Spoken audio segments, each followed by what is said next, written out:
The storm had a smell before it had a sound. Ozone and salt and something under both of them. Something older, like the sea itself was holding its breath. Nami felt it first. She always did. "Something's wrong," she said, and the Klimatact was already open in her hands before anyone else on deck had looked up from what they were doing. Usopp was 3 seconds from finishing a story nobody believed about a village of 8-foot spiders. He stopped mid-sentence, mouth still open, and followed her gaze to the horizon. The sky out there wasn't storming. It was wrong. Clouds didn't build like that. Didn't spiral downward into a point the way water spirals into a drain, violet black at the center, streaked through with threads of gold light that pulsed like something alive and breathing under the surface of the world. "That a sea king?" Zoro asked, not moving from where he sat with his back against the mast, one eye cracked open. "Sea kings don't glow, mosshead," Sanji said, already up on the rail, cigarette forgotten between his lips.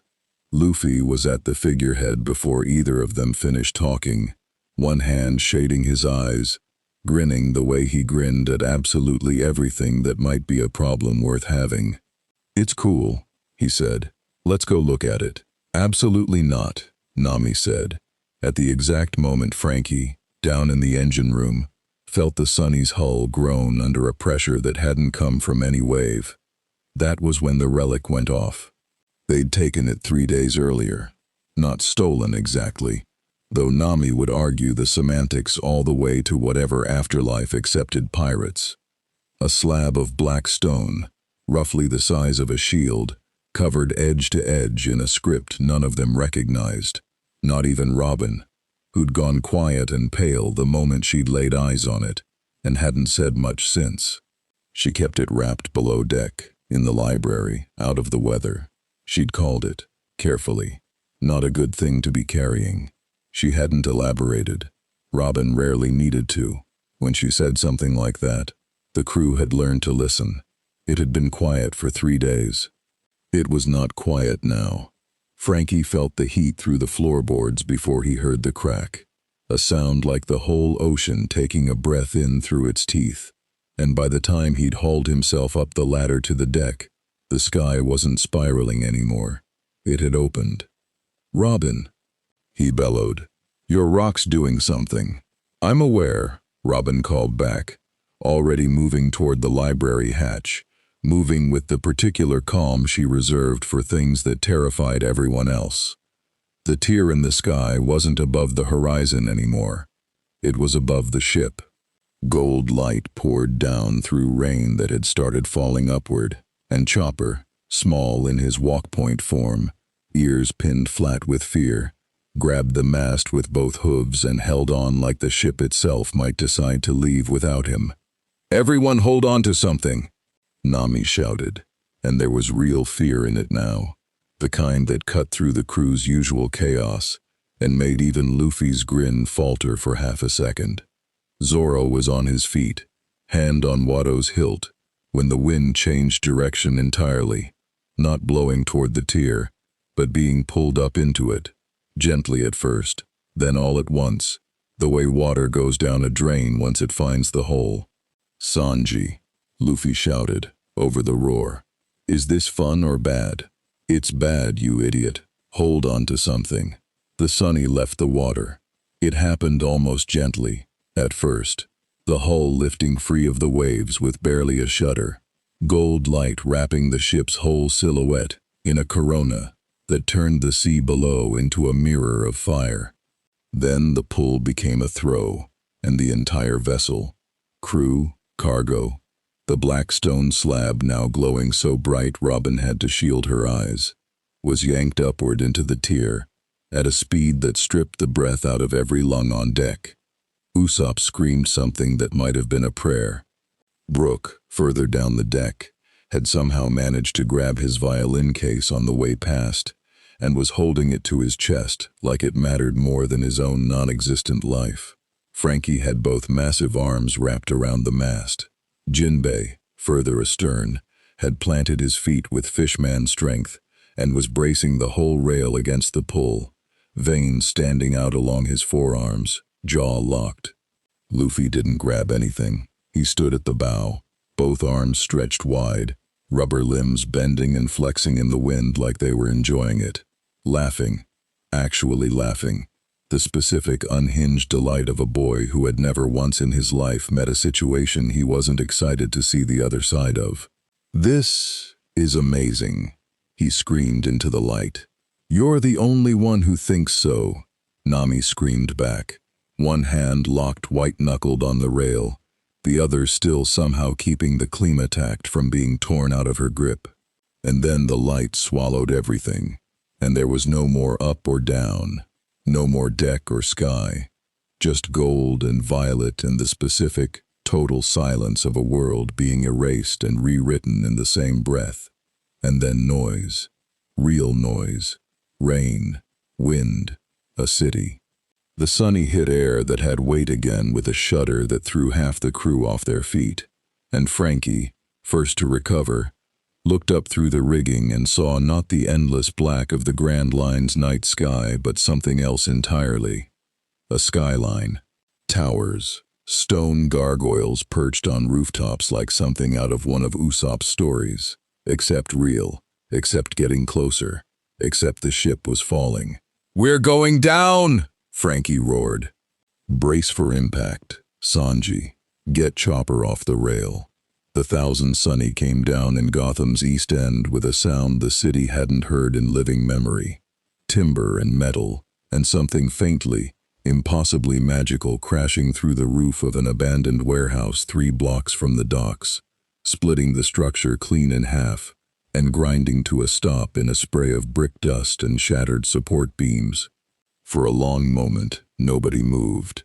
Rain, real rain, cold and ordinary, fell through the hole they'd punched in the roof. "Is everyone," Nami said, into the silence, her voice shaking only slightly, still attached to their own body. "I think my nose relocated," Usopp said, from somewhere underneath a collapsed spar. "Your nose is fine," Sanji said, already pulling debris off him with one hand, cigarette somehow still miraculously unlit but present. "It's always been that shape." "Oh, Usopp sat up, indignant, and then stopped indignating entirely, because he'd gotten a look past Sanji's shoulder at the warehouse around them, and it was nothing. Nothing like the New World, nothing like anywhere they'd ever been. Chopper had already reverted to his small form, and was standing on Zoro's shoulder, sniffing the air with his small blue nose scrunched in concentration. "It smells like metal, and smoke. And rain. Wrong rain. Wrong rain," Zoro repeated flatly. "It doesn't smell like sea," Chopper said, like that explained everything. Which, from Chopper, it mostly did. Robin had climbed free of the wreckage near the library hatch, the black slab still clutched against her chest, though it had gone dark and inert now, cold to the touch, its script gone dim. She looked around slowly, cataloging, the way she cataloged every unfamiliar ruin they'd ever walked into. Her eyes moved over the warehouse's rusted signage, half legible through decades of grime, a language close enough to their own to read, but subtly, unnervingly off in ways she couldn't yet place. "We're not in the world we left," she said quietly. "Yeah, we got that part," Franky said, hauling a fallen beam off the Sunny's stern with one massive cybernetic arm. "The ship's more or less in one piece. Hull's cracked, but she'll float. Question is, where the hell here even is?" Luffy climbed up out of the wreckage last, hat crooked, grinning like this was the single best morning of his entire life, and looked around at the shattered warehouse, at the strange city lights bleeding in through gaps in the wall, at the rain, at his crew, checking each of them, quick and automatic, the way he always did, counting heads without seeming to count at all. "Everybody's here," he said, satisfied, and then, to no one in particular, delighted. "This place looks awesome." "Luffy," Nami said, in the tone she reserved specifically for moments when he was about to make everything worse. "We do not know where we are. We do not know what's out there, and you just fell through a hole in the sky. Can you please, for once, not immediately go looking for trouble?" Something moved on the warehouse's broken upper catwalk. It moved without sound. No footstep, no creak of old metal, just a shift in the darkness up near the shattered skylight, a shape that resolved, slowly, into the silhouette of a man in a long dark cape, cowl-eared, utterly still, watching them with the specific stillness of something that had been watching for longer than they'd realized. Zoro's hand was on Watto's hilt before he'd consciously decided to move it. Sanji had already shifted his weight onto the balls of his feet. Jinbe, quietly, stepped half in front of Chopper without seeming to think about it at all. "Huh," Luffy said, looking up at the figure with open, unbothered curiosity, head tilted. "Who's that?" The figure didn't answer immediately. Rain fell through the broken roof between them, lit gold-orange by a distant street lamp, and for 3 full seconds, nobody on either side moved.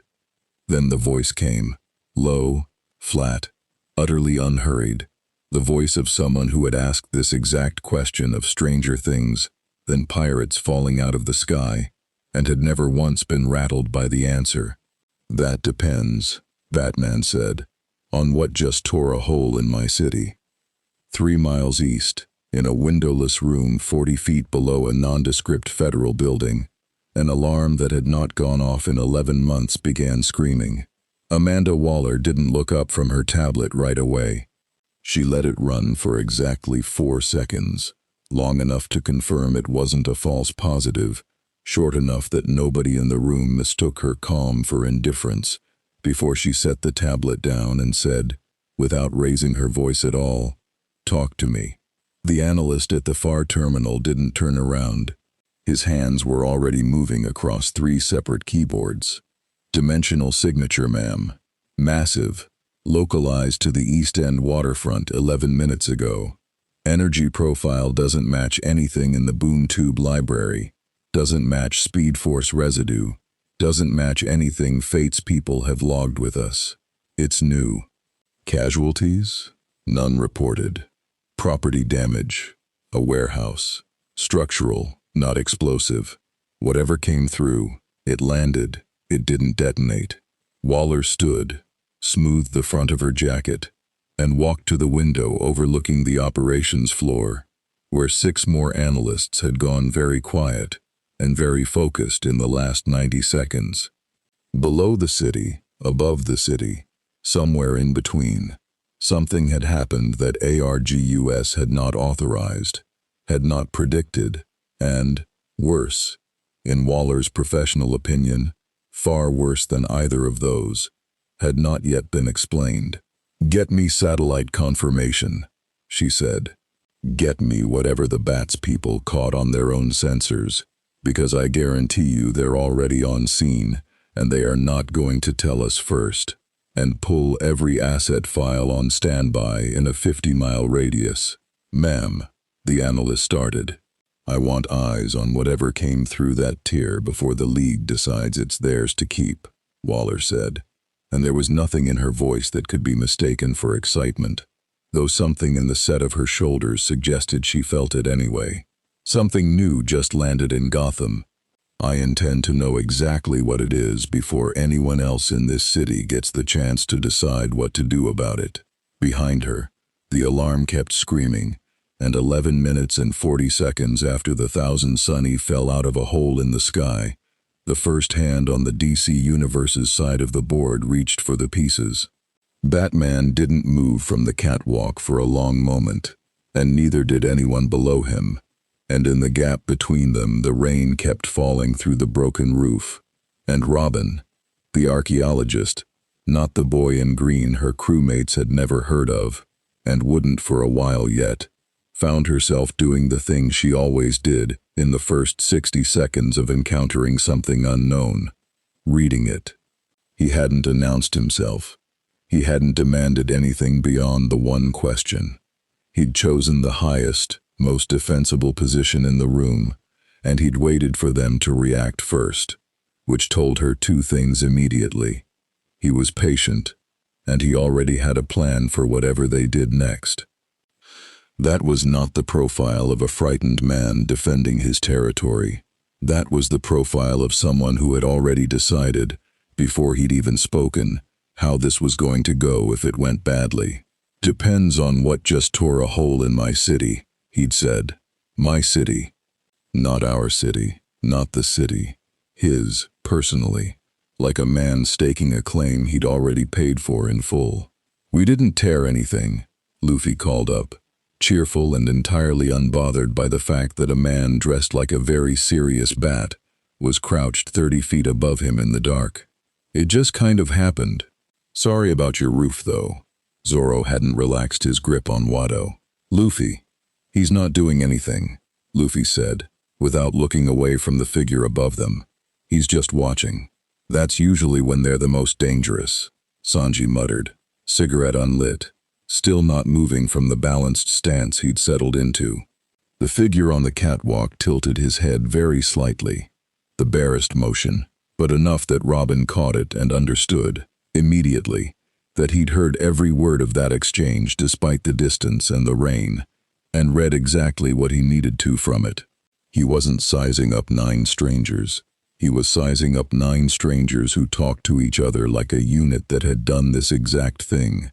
Land somewhere unfamiliar, brace for a fight, more times than any of them could count.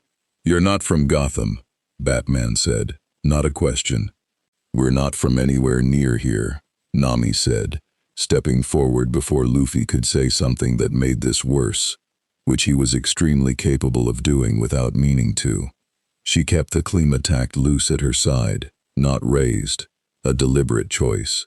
"Look, our ship fell through a hole in the sky about 10 minutes ago. We don't know where we are. We don't want trouble. We just want somewhere to fix our hull and figure out what happened." "A hole in the sky," Batman repeated. "Gold and purple," Chopper offered helpfully from Zoro's shoulder, small hooves gripping his bandana. "It smelled like ozone." If Batman found a talking reindeer wearing a hat remarkable, nothing in his posture showed it, which unsettled Usopp more than any reaction would have. "You expect me to believe an unregistered vessel fell out of an interdimensional breach into my city by accident?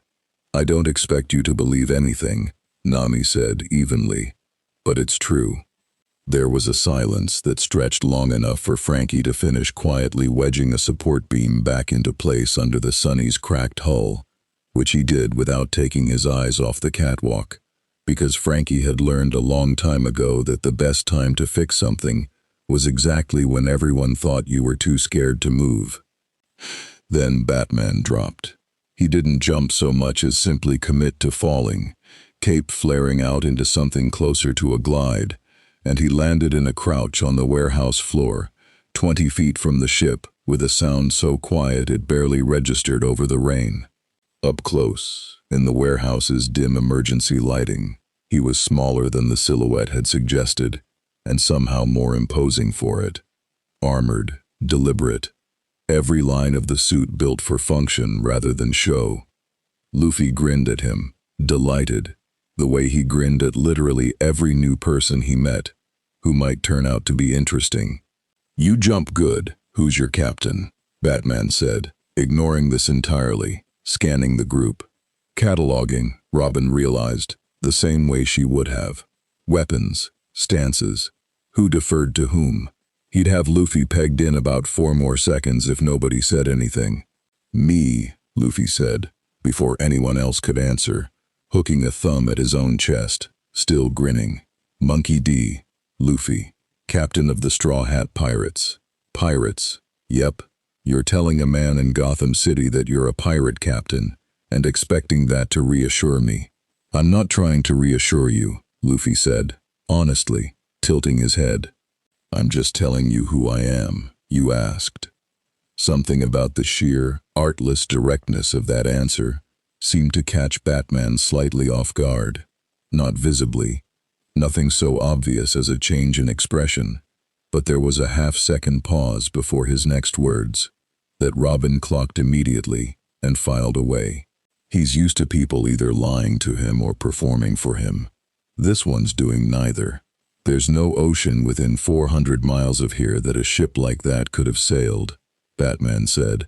So either you're lying about how you got here, or you're telling the truth about something considerably stranger than a boat trip. We told you, Zoro said, finally releasing Watto's hilt, though he didn't relax so much as recalibrate. Hole in the sky. We didn't ask for it either. Show me. Show you what? The hole in the sky, Batman said. If it's still there, I want eyes on it before it closes. If it isn't, I want to know everything you can tell me about what caused it, starting now. Robin stepped forward, the black slab still cradled against her chest, its surface cool and inert now, script gone dark. It was this, she said, and there was something careful in how she said it. An archaeologist choosing her words around an artifact she didn't fully understand herself. We recovered it 3 days ago. It reacted violently during a storm. We didn't activate it, not deliberately. Batman's eyes moved to the slab, and for the first time since he dropped from the catwalk, something that might have been genuine interest crossed his face. May I see it? No, Robin said pleasantly, without hesitation. A beat. It's dangerous, she added, by way of explanation rather than apology. We don't fully understand it ourselves. I'm not in the business of handing dangerous, poorly understood artifacts to strangers within the first 10 minutes of meeting them, however good their jump technique. Nami's mouth twitched, and Sanji made a small sound that might have been a laugh disguised as a cough. Batman studied Robin for a long moment, not with hostility, but with the particular careful attention of a man recalibrating an assessment in real time. Smart, he said, finally, and it sounded almost like a concession. I'll want to study it eventually, under controlled conditions. Not tonight. That's a conversation for tonight then, Robin said. Just not the artifact itself. Agreed. Behind Batman, without any of them hearing him arrive, a second figure dropped down through the gap in the roof, younger, lighter on his feet, blue and black suit catching the rainlight as he landed in a roll and came up already grinning, an expression so at odds with Batman's stillness that half the crew relaxed slightly just looking at him. Please tell me this is the thing that's got half of Gotham's censor net losing its mind, the newcomer said, straightening up, hands on his hips, surveying the wrecked warehouse and the enormous wooden ship jammed through its roof with open, unrestrained delight. Because this is incredible. Is that a ship? There's a ship in the warehouse. Bruce, there's a whole ship. Nightwing, Batman said, in the tone of a man who had long ago given up trying to control this particular reaction from this particular person. I'm just saying, most nights it's a guy with a grudge and a grappling hook. This is new. Nightwing's eyes swept the crew, landing, inevitably, on Chopper, who waved a small hoof back at him uncertainly. Okay, talking reindeer. I want to be professional about this, but I need everyone to understand that I love that already. He's a reindeer that ate a devil fruit, Usopp offered, unable to help himself. He's actually a doctor reindeer, Nightwing said, delighted. This just keeps getting better.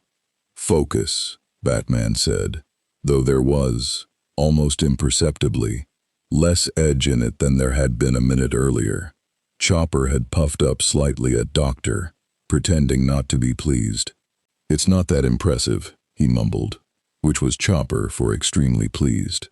Nami stepped further forward, taking the lead again before Luffy's patience for standing still ran out, which she could already sense happening in the way he was starting to bounce very slightly on the balls of his feet. Look, we don't want to fight. We're not here to cause trouble in your city. We got thrown somewhere we don't understand, and all we want is time to repair our ship and figure out how to either fit in here or get home. That's genuinely it. That's what everyone says right before the second half of the sentence, Batman said. There isn't a second half, Nami said, flat and a little tired. in the voice of someone who had made this exact promise to authorities on a dozen different islands and had it disbelieved every single time. "We're pirates, because the world we're from didn't leave us many other options that let us keep each other free. That's the whole story. We're not here to conquer your city." Something in that landed differently than the rest of the conversation had. Batman didn't answer immediately. His gaze moved, briefly, over each of them again, not scanning for threat this time, but something closer to reassessment, weighing the specific phrasing of what Nami had said against everything he'd already observed. "I'm not going to pretend I trust 9 armed strangers and an intact warship that fell into my city an hour after a dimensional signature, the size of a small country, lit up every sensor we have," Batman said finally. "But I also don't act on incomplete information if I can help it. So here's what happens next. You stay here. You don't leave this district. Someone, several someones, will be watching, whether you see them or not. And in the morning, we're going to have a longer conversation, with more people in the room, about exactly what that artifact is, and exactly what you intend to do in a city that doesn't know you exist yet." "And if we say no?" Zoro asked, not aggressively, genuinely asking. "Then we have a very different conversation," Batman said, considerably sooner than morning. Luffy, who had been quietly vibrating with barely restrained energy through this entire exchange, finally spoke up, grinning wide enough to show teeth. "That's fine. We weren't gonna leave anyway. The ship's busted. Franky needs, a whole day at least. 2, if I want her actually seaworthy and not just floating," Franky corrected, arms crossed, sizing up Batman's suit with the frank appraisal of an engineer looking at unfamiliar tech. "Nice armor, by the way. What's it made of?" "That's not steel plating. The joint articulation's too clean." "Trade secret," Batman said. "Everything's a trade secret with you guys, huh?" Franky said, not unkindly, already turning back toward the hull to keep working. Nightwing was still watching the crew with the specific fascination of a man who'd spent his whole career thinking he'd seen everything Gotham had to throw at him, and was delighted to be wrong. His eyes caught on Sanji's shoes, steel-toed, scuffed in a pattern that suggested they took most of the impact in every fight he was in. Then on Jinbe's sheer scale, then finally settled on Luffy, who was still bouncing slightly, watching Batman and Nightwing with open, unguarded curiosity, like they were the single most interesting thing he'd encountered all week, which, given the week he'd had, was saying something. "You're the captain," Nightwing said to Luffy. "Of all of them." "Yep, you don't seem worried." Luffy considered this seriously, for once, head tilted. "Should I be?" "Most people would be," Nightwing said, "given the guy standing next to me." Luffy looked at Batman. Really looked. The specific unblinking assessment he gave to people whose strength he was trying to measure. The same look he'd given Kaido and Mihawk and every other monster he'd ever walked toward instead of away from. Something in his expression shifted, subtly, from simple curiosity into something more focused. "He's strong," Luffy said finally, like he was reporting a fact rather than offering an opinion. "But he's not trying to hurt us right now, so I'm not worried yet." Batman's expression didn't change, but something in the set of his shoulders did. A small, almost invisible recalibration, the kind of thing that happened when an assessment he'd been making got confirmed by the subject's own reaction. "This one reads people." That was new information, and Robin, watching, saw him file it away exactly the way she'd have filed it herself. "Morning," Batman said again, turning toward the shattered wall, where the rain was easing into a fine drizzle. "All of you. Together, if that's how this crew operates." "That's how this crew operates," Nami confirmed. "Then I'll see you at dawn." He paused at the edge of the broken wall, cape settling around him, and looked back once more, not at Luffy this time, but at Robin, and the artifact still held against her chest. "And Miss Robin," she said, before he could ask, with the faintest edge of amusement at the coincidence, unaware yet of exactly how funny that particular coincidence was going to become to this crew over the following weeks. "Nico Robin. Robin," Batman repeated, something flickering behind his eyes that none of them yet had the context to read. "Keep that thing sealed, whatever it is. I don't think it's finished reacting to this world yet." He was gone before anyone could ask what he meant by that.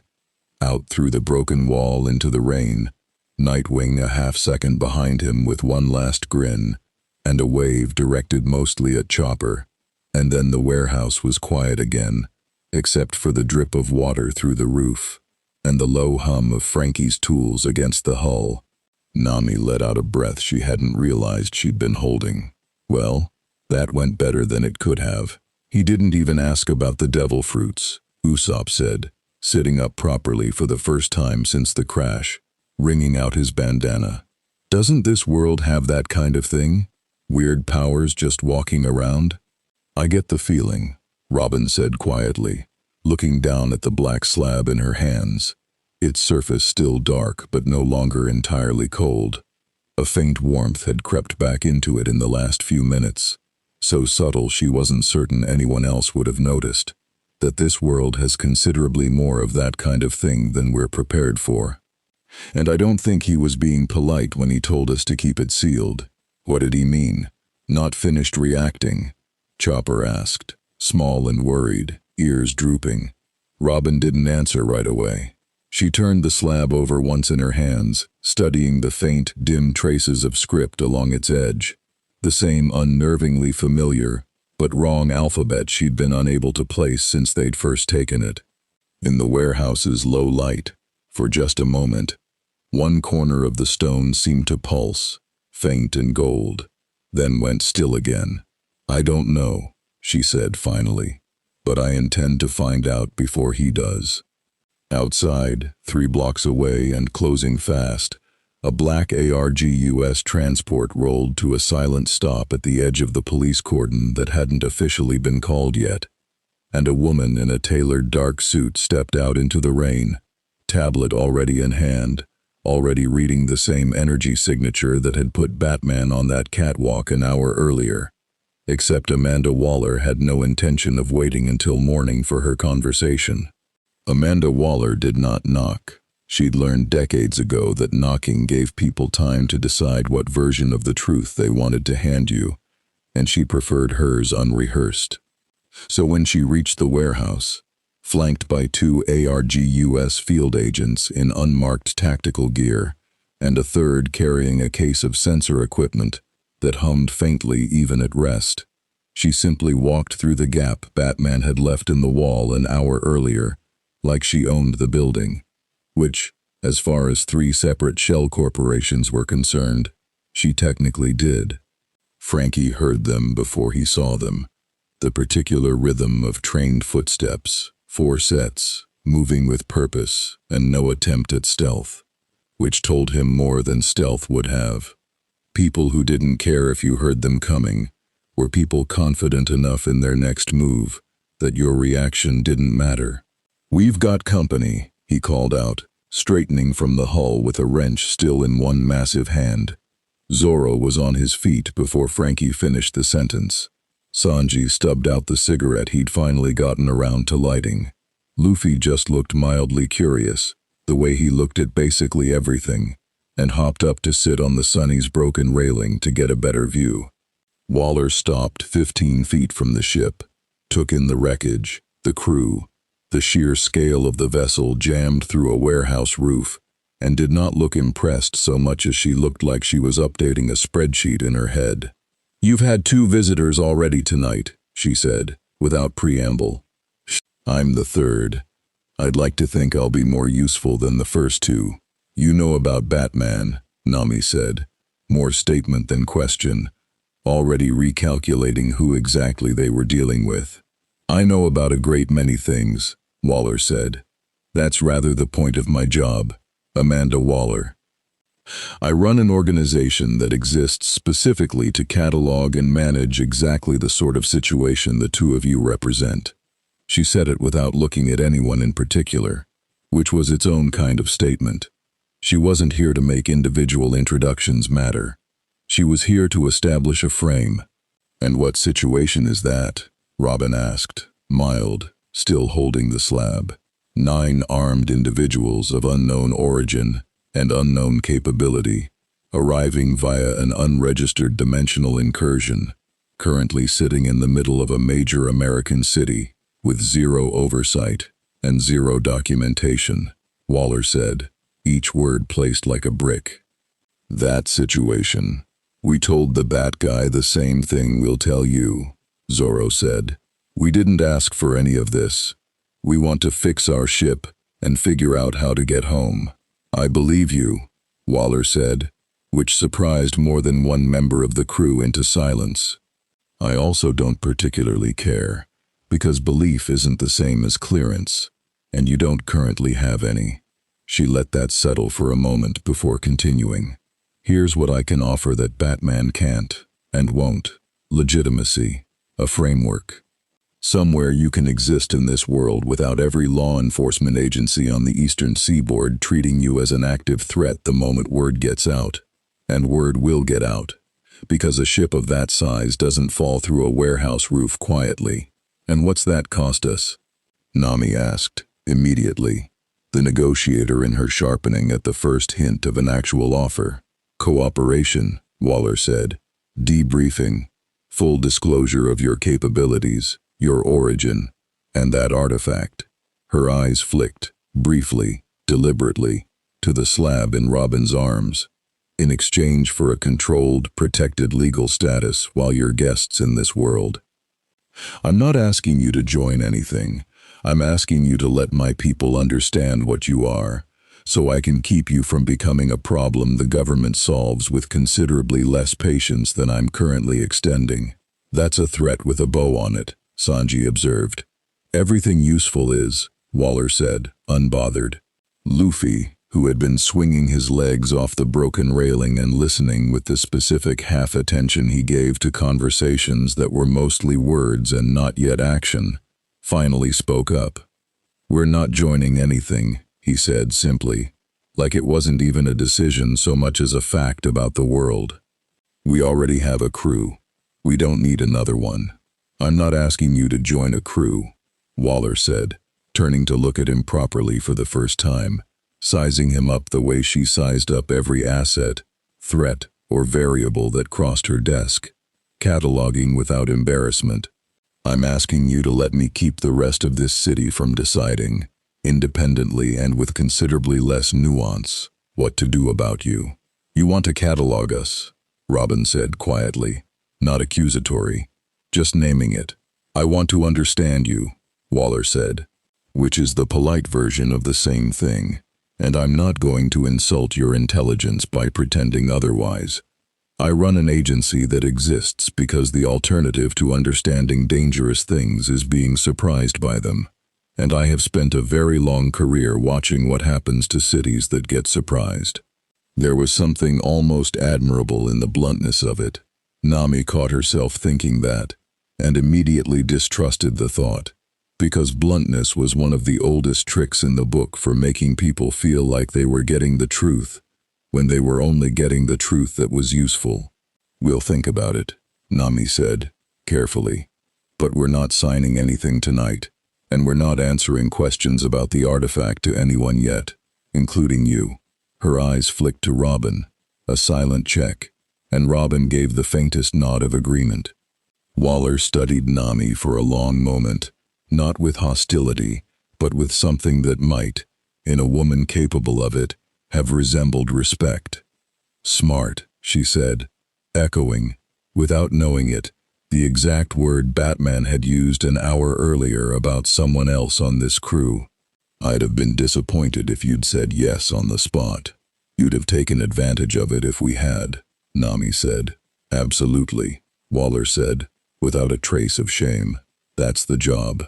She turned to leave, then paused, half silhouetted in the gap in the warehouse wall, rain still falling faint and silver behind her.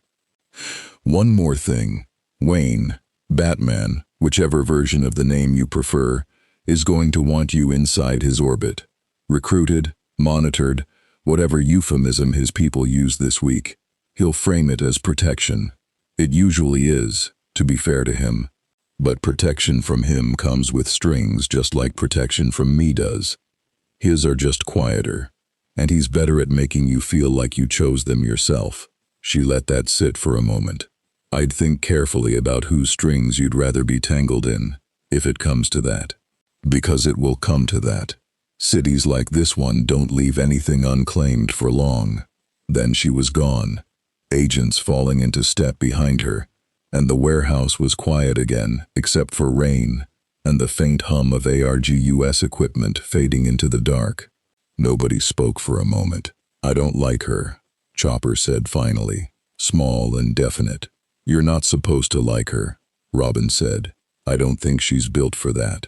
She wasn't wrong, though, Nami said slowly, sitting down heavily on an overturned crate, rubbing her temples. About the strings. About people deciding what to do about us before we get a say in it. That's basically every island we've ever landed on, isn't it? Everyone wants to be the one who figures out what we are before we figure out what they are. Then we don't let them, Zoro said, simply, sheathing Watto properly for the first time since Batman had dropped from the catwalk. Same as always. We watch. We figure out who's actually dangerous, and who's just talking big.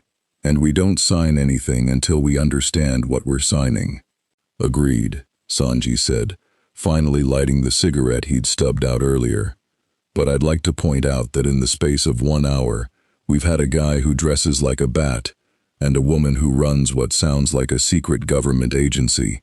Both show up specifically because of us. That's not a small-scale situation, Nami. That's the kind of attention that usually means we've landed somewhere with actual, serious power in the water. I know, Nami said quietly. Luffy hopped down off the railing, stretching both arms overhead in a long, cracking motion, looking entirely unbothered by everything that had just happened, which was either deeply reassuring or deeply concerning depending on which crew member you asked. It's fine, he said. We'll figure it out. We always do. He turned toward the broken hull, where Franky had already gone back to hammering a support beam into place, sparks flying faintly gold in the dark. Franky, how long till the Sunny can move again? Give me till morning and she'll float. Give me 2 days, and she'll actually sail, Franky said, not looking up from his work. This world's got weirder metal than I expected in that guy's armor, though. I want a closer look at it before we go anywhere. You'll get your chance, Robin said, quietly, looking down at the slab in her hands one more time, its surface still faintly, almost imperceptibly warm. Something tells me this isn't a world that leaves anything alone for very long. She was right, though she wouldn't know exactly how right for another 6 hours, because at that same moment, 40 stories up and 11 blocks west, in a penthouse office with a view of the entire glittering, indifferent sprawl of the city, a very different kind of interest had already been alerted to the night's events, not by sensor readings or field reports, but by something considerably older and considerably more patient, watching the same gold and violet afterglow fade from the sky through a floor-to-ceiling window with an expression that, on anyone else, might have been called hunger. Elsewhere, in a district the Straw Hats hadn't yet learned the name of, in a bar that didn't officially exist on any city map, a man in a trench coat set his drink down slowly and looked toward the East End with the specific unease of someone whose trade was reading the world's currents of magic and who had just felt one shift in a way it hadn't shifted in a very long time. Well, John Constantine muttered, mostly to himself, mostly without surprise, because surprise was a luxury he'd stopped affording himself decades ago. That's new. He didn't move yet. He finished his drink first. But by the time the glass hit the bar again, he was already thinking about where the East End was, and about how long it had been since something had walked into this city carrying power his instincts couldn't immediately place, and about the particular, specific unease of not being able to name a thing on sight. which hadn't happened to him in longer than he liked to admit. "That's new," he said again, quieter this time, and reached for his coat. Dawn came to Gotham the way it always did, reluctantly, gray light bleeding up over a skyline that never seemed fully convinced the night was over. By the time the sun cleared the harbor, the Thousand Sunny had a new coat of hastily patched planking along her starboard hull.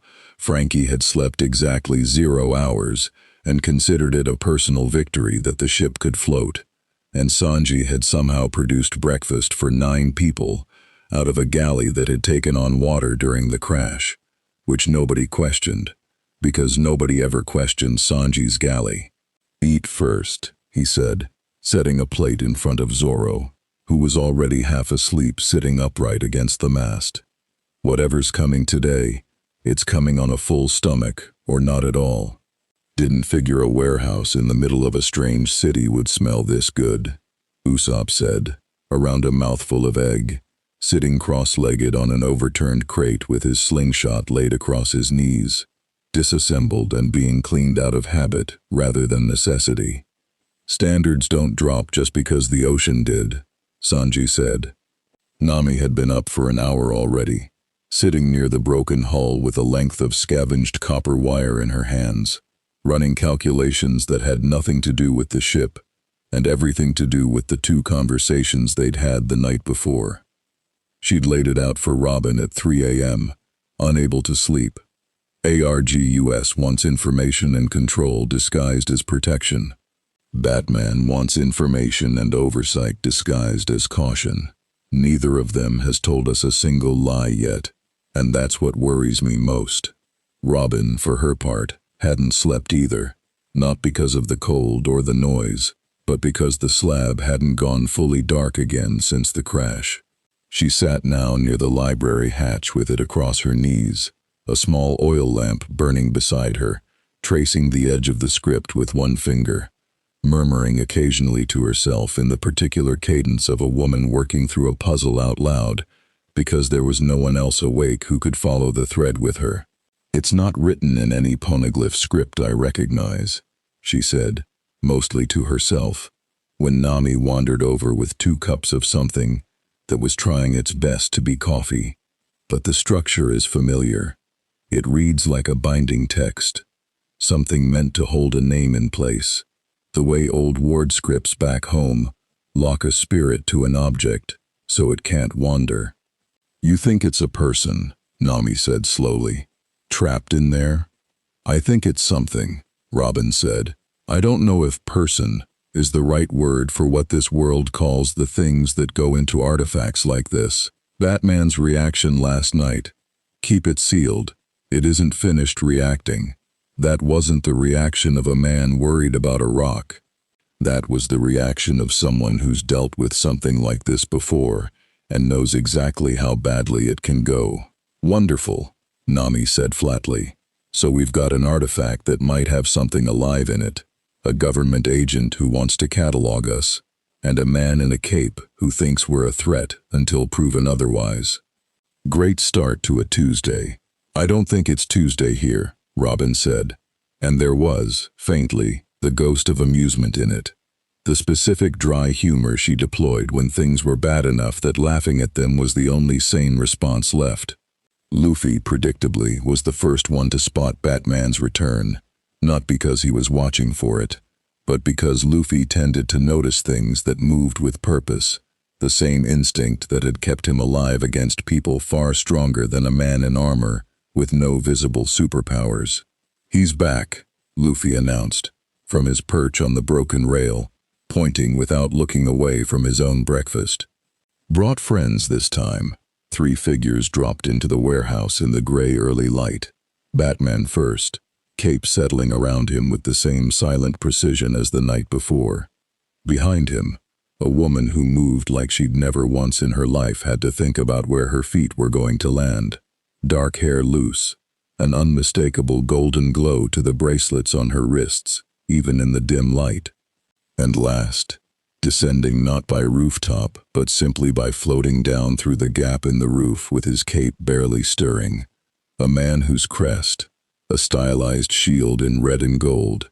Every one of the Straw Hats recognized instantly, as not from their world even without knowing what it meant. Usopp choked on his eggs. "He's flying. That's not a devil fruit thing," Chopper said, wide-eyed, ears straight up. "Devil fruit users can't swim, and flying takes a lot of energy. That's not. Some people can just fly here apparently," Zoro said, standing slowly, watching the newcomer land with an expression of grudging, professional respect. "Guess that answers whether this place has monsters worth fighting." "Everybody be normal," Nami hissed, already stepping forward to do the talking, because leaving introductions to Zoro or Luffy was how you ended up in a fight within the first 90 seconds. Batman didn't waste time on pleasantries. "This is Wonder Woman," he said, nodding to the woman beside him, "and Superman." A slight pause, weighing something before he said it. "They're part of the group I mentioned last night. I told you there'd be more people in the room this morning. This is that." Wonder Woman studied the crew with open, unguarded curiosity that was nonetheless clearly backed by real assessment. Robin recognized the same cataloging instinct in her that she'd seen in Batman the night before, just wrapped in considerably less suspicion. "Bruce said you fell from another world entirely," she said. "Not another dimension of this one. An entirely separate existence." "That's the short version," Nami said. "I've walked between worlds myself, once or twice," Wonder Woman said, and there was something almost warm in it, an offered point of common ground. "It's rarely gentle." "It wasn't," Usopp said with feeling. Superman, meanwhile, hadn't said anything yet. He was looking at the Thousand Sunny itself, at the sheer scale of it crammed into the warehouse, with an expression that read less like threat assessment and more like plain, uncomplicated wonder, which put more than one member of the crew slightly at ease without them quite realizing why. "That's an incredible ship," he said, finally, and it was such a simple human thing to say that Franky, exhausted and covered in engine grease, actually cracked a proud grin despite himself. "Built her myself," Franky said. "Well, rebuilt. Long story. She's super, isn't she?" "She really is," Superman said, and meant it. And for just a moment the tension in the room eased by a genuine fraction, because it is very hard to stay fully guarded around someone who is sincerely impressed by your work. Batman, unmoved by the moment of warmth, moved things along.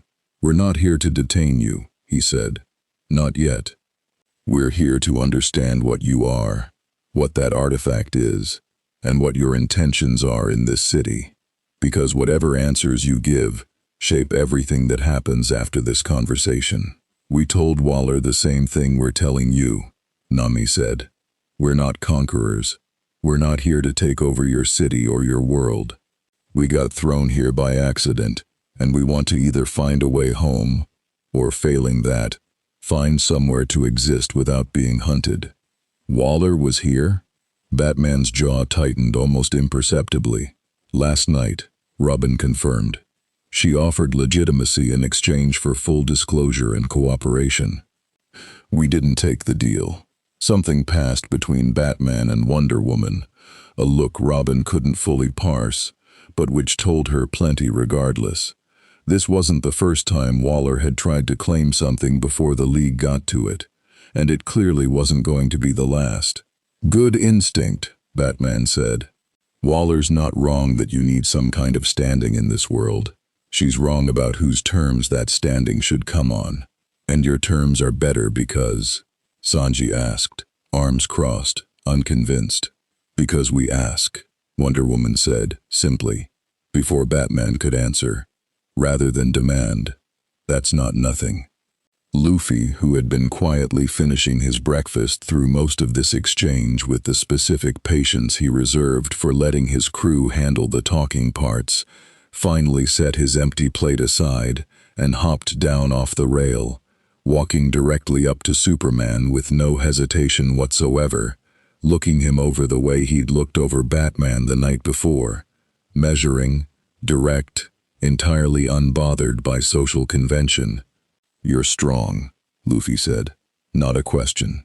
"I try to be," Superman said. Mild, clearly used to being sized up and not remotely threatened by it. "Can I fight you sometime?" "Luffy," Nami said, sharp, mortified. "Not to kill you or anything," Luffy clarified, entirely earnest, like this made it better.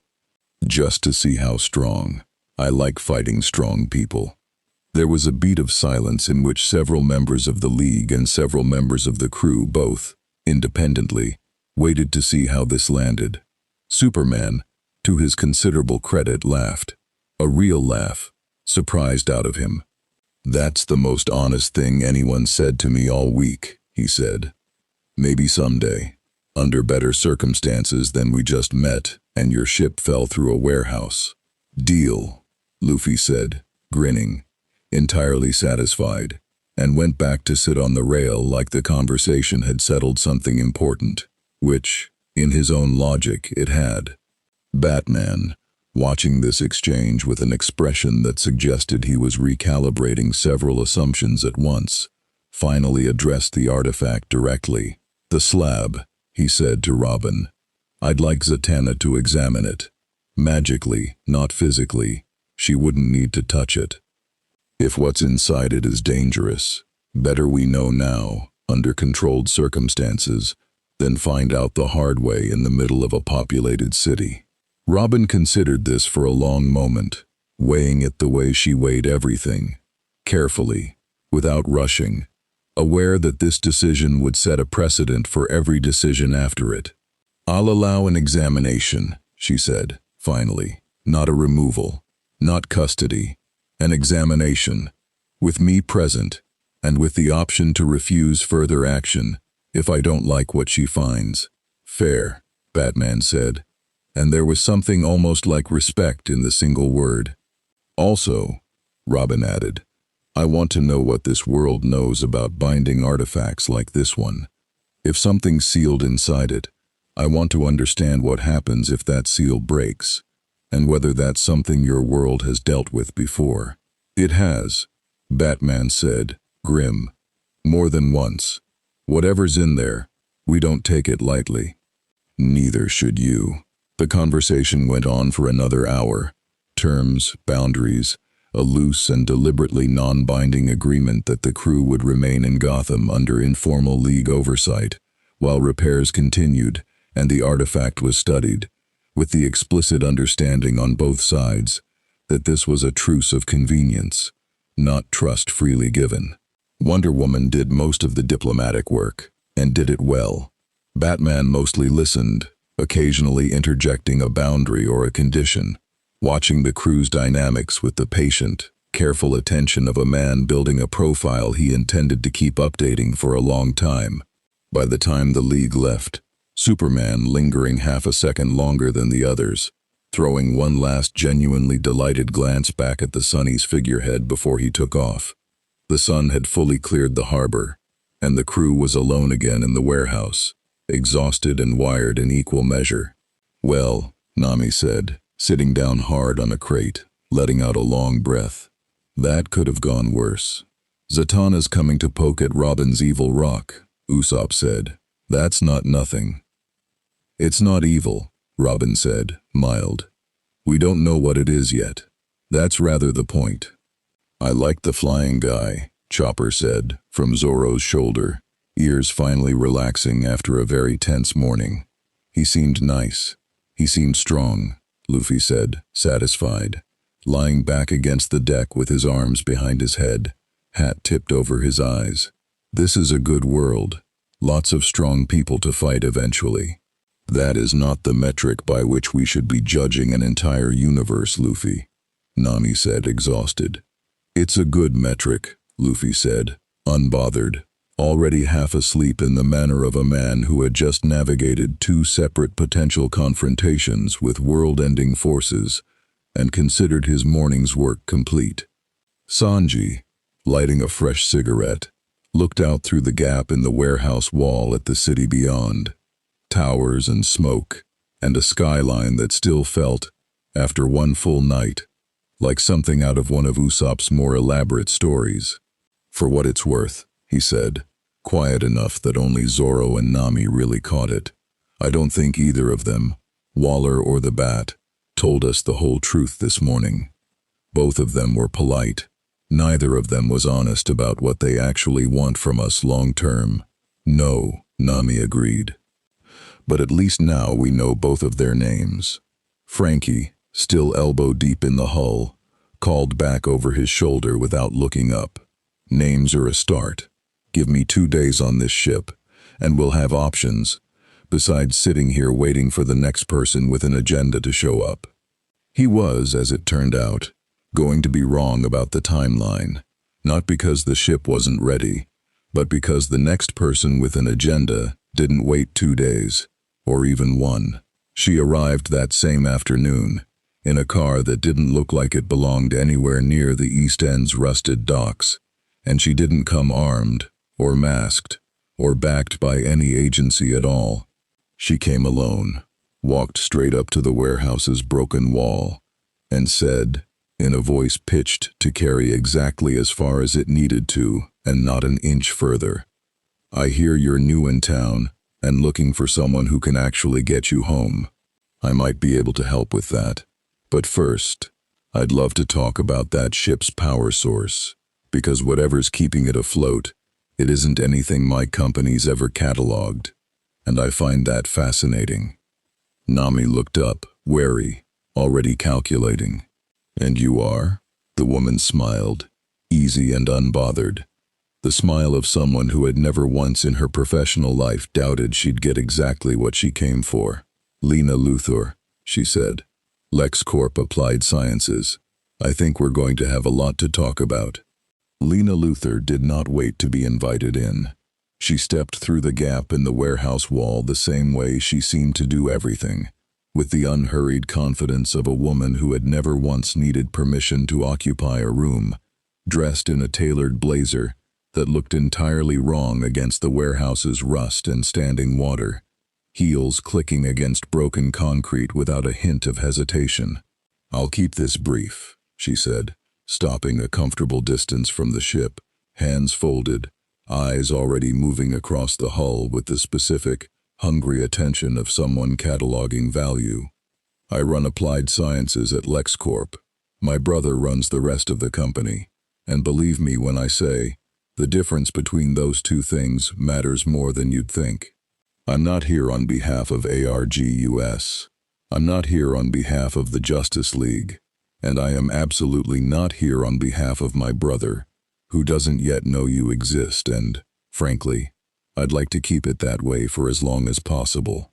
That's a lot of people you're specifically not representing, Zoro said, arms crossed, unconvinced. Who exactly are you representing then? Myself, Lena said simply. And, if you're interested, a mutually useful arrangement. Her eyes finally left the hull and settled on Nami, correctly identifying, within about 4 seconds of walking into the room, exactly who among the group handled negotiations. You're the one who does the talking for money matters, I'd guess. Depends what you're offering, Nami said, immediately intrigued despite herself. Resources, fabrication, lab space if you want it, materials analysis on that hull if you'd like to know what you're actually made of and how it interacts with matter from this world. And information, real information, not the sanitized version Bruce Wayne's people or Amanda Waller's people will feed you, both of whom I promise are currently in separate rooms right now deciding how best to make you feel like their offer was the generous one. She said all of this lightly, almost conversationally, but there was steel under it, the specific confidence of someone who had learned a long time ago exactly how much charm was required to make ruthlessness go down easy. And what do you get out of it? Sanji asked, already suspicious in the specific way he got suspicious of anyone who was too smooth too fast. Data, Lena said, without pretending otherwise, which, everyone in the crew silently noted, was more honest than either Batman or Waller had managed in their opening pitches. You're not from this universe. Your ship shouldn't float, by any physics I understand, and it does. At least one of you appears to be biologically impossible by every metric science on this planet has ever established. A brief glance toward Chopper, who bristled slightly at being called biologically impossible to his face. I am, unapologetically, the kind of person who finds that irresistible. I'd like to study it, properly, ethically, with your consent, which is more than I can say for how certain other people in this city tend to operate when something unprecedented falls into their lap. Robin, who had been quiet through most of this, watching Lena with the particular stillness she reserved for people she hadn't yet decided whether to trust, finally spoke. You said you might be able to help us get home. I might, Lena said, turning to her with genuine interest. The first time since she'd walked in that her attention had settled somewhere other than the ship itself. LexCorp's done more work on interdimensional theory than the League's ever publicly credited us for, mostly because Bruce doesn't like admitting we're occasionally useful. If your arrival really was caused by that artifact you're holding, I'd want to study its energy signature, not take it, just read it, non-invasively, because whatever tore that hole open might be reversible, if we understand the mechanism. Everyone wants to study the artifact, Usopp muttered. It's like being new at school and every kid wants to look at your lunch. It's a little more consequential than lunch, Lena said, with a small, genuine laugh. But I take the point. I'm not going to pretend I'm the only interested party. I'm going to point out that I'm the only one who's shown up without an agenda dressed as protection. A pause, deliberate. Waller wants you cataloged as an asset. Batman wants you monitored as a variable. I want to understand something extraordinary because that's genuinely what I do. And if that understanding happens to help you get home, so much the better for both of us. Nami studied her for a long moment, running the same calculations she ran on every merchant, every noble, every seemingly generous stranger they'd ever encountered across 2 seas worth of islands. What's the catch on the lab space and materials? No catch. No exclusivity contract. No ownership claim on anything you build there. No strings I haven't already told you about. Lena's smile sharpened slightly, self-aware. I know how that sounds. I'd be suspicious too. So take your time. Ask around. Verify what you can about LexCorp Applied Sciences specifically, not my brother's PR department. I'm not asking for an answer today. I'm asking you to keep the offer in your pocket, because I promise you, by the end of this week, you're going to have 3 or 4 more people showing up with offers considerably worse than mine, and it'll help to have a comparison point. She turned to leave, then paused. The same theatrical half-turn Waller had used the night before, and Robin noted, with dry private amusement, that everyone powerful in this city apparently learned the same exit technique in whatever finishing school produced people like this. One more thing, Lena said, looking back at Robin specifically. That artifact, if it really is a binding object, and from the little I can see of the script from here, I'd guess it is. You should know that this world has a fairly ugly history with things like that. Ancient bindings breaking loose tends not to end well for the city closest to them. I'd get a second opinion beyond whatever Zatanna tells the League, preferably from someone who doesn't have an institutional interest in downplaying the risk to keep you cooperative. And then she was gone, heels clicking away into the afternoon light, leaving the warehouse considerably quieter than she'd found it. I don't trust her, Zoro said immediately. You don't trust anyone, Sanji pointed out. I trust the crew, Zoro said. That's a pretty short list on purpose. She wasn't wrong about anything, though, Nami said slowly, chewing on the inside of her cheek the way she did when a negotiation had gone somewhere unexpectedly useful. Everyone who's shown up so far has wanted something. She's just the first one who said so out loud instead of dressing it up as concern. That doesn't make her safer, Robin said. It just makes her more honest about being dangerous. Those aren't the same thing. She looked down at the slab again, still faintly warm under her palms, and something in her expression had shifted since the morning.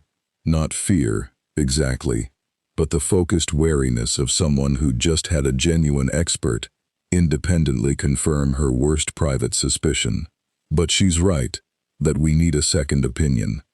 I don't love the idea of this world's only assessment of what's inside this thing coming from people who have every incentive to make us feel like staying close to them is our safest option. So what do we do? Chopper asked, small and anxious, hooves twisting together. We wait for Zatanna, like we agreed, Robin said. But we also start asking around ourselves. Quietly. This city's clearly full of people who know things nobody official is telling us. She glanced toward the warehouse's broken wall, toward the sprawl of the city beyond it, its towers catching the flat gray afternoon light. I'd like to go look for some of them myself, if nobody objects. Not alone, Luffy said, immediately, sitting up from where he'd been sprawled half asleep for most of the conversation. It wasn't a suggestion.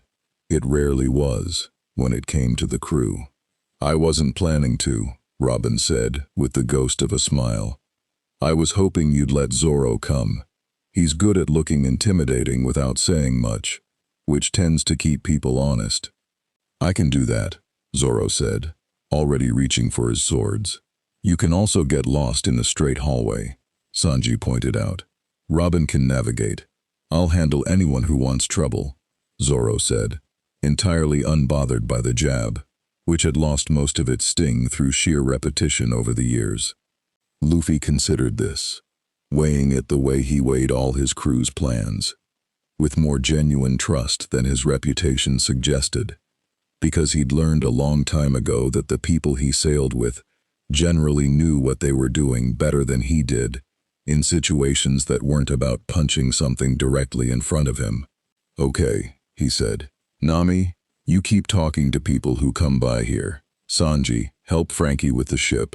Usopp, Chopper, Brook, stay close to the Sunny, keep an eye on things.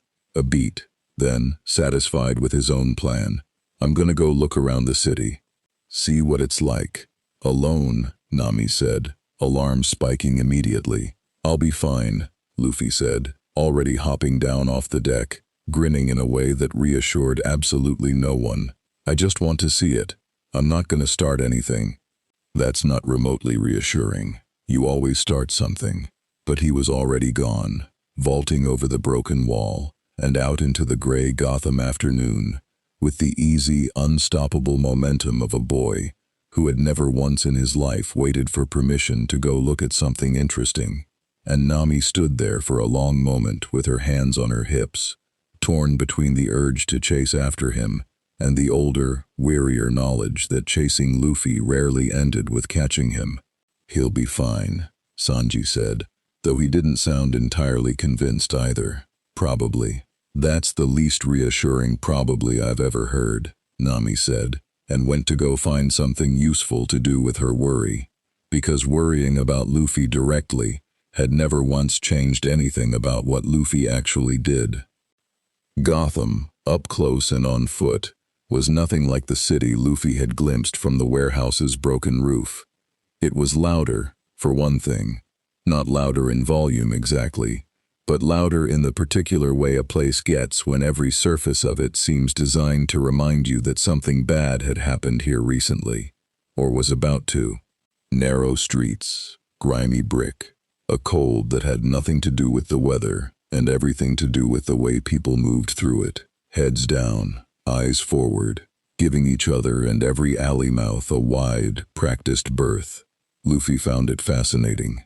He walked without any particular destination, hands laced behind his head, straw hat tipped back, taking in shop fronts and street vendors, and a pair of kids playing some kind of ball game against a chain-link fence, with the specific delighted attention he gave to literally every new place he'd ever set foot in, from the grandest island in the Grand Line to the smallest fishing village that had never seen a pirate ship before. New places meant new people. New people meant new stories.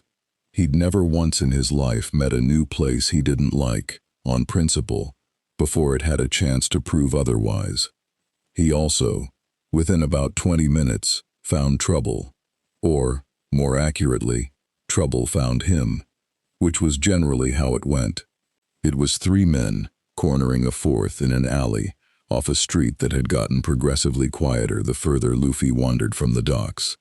The kind of scene that in any city, in any world, meant exactly one thing, and Luffy had seen enough of exactly that one thing across two seas to recognize it instantly.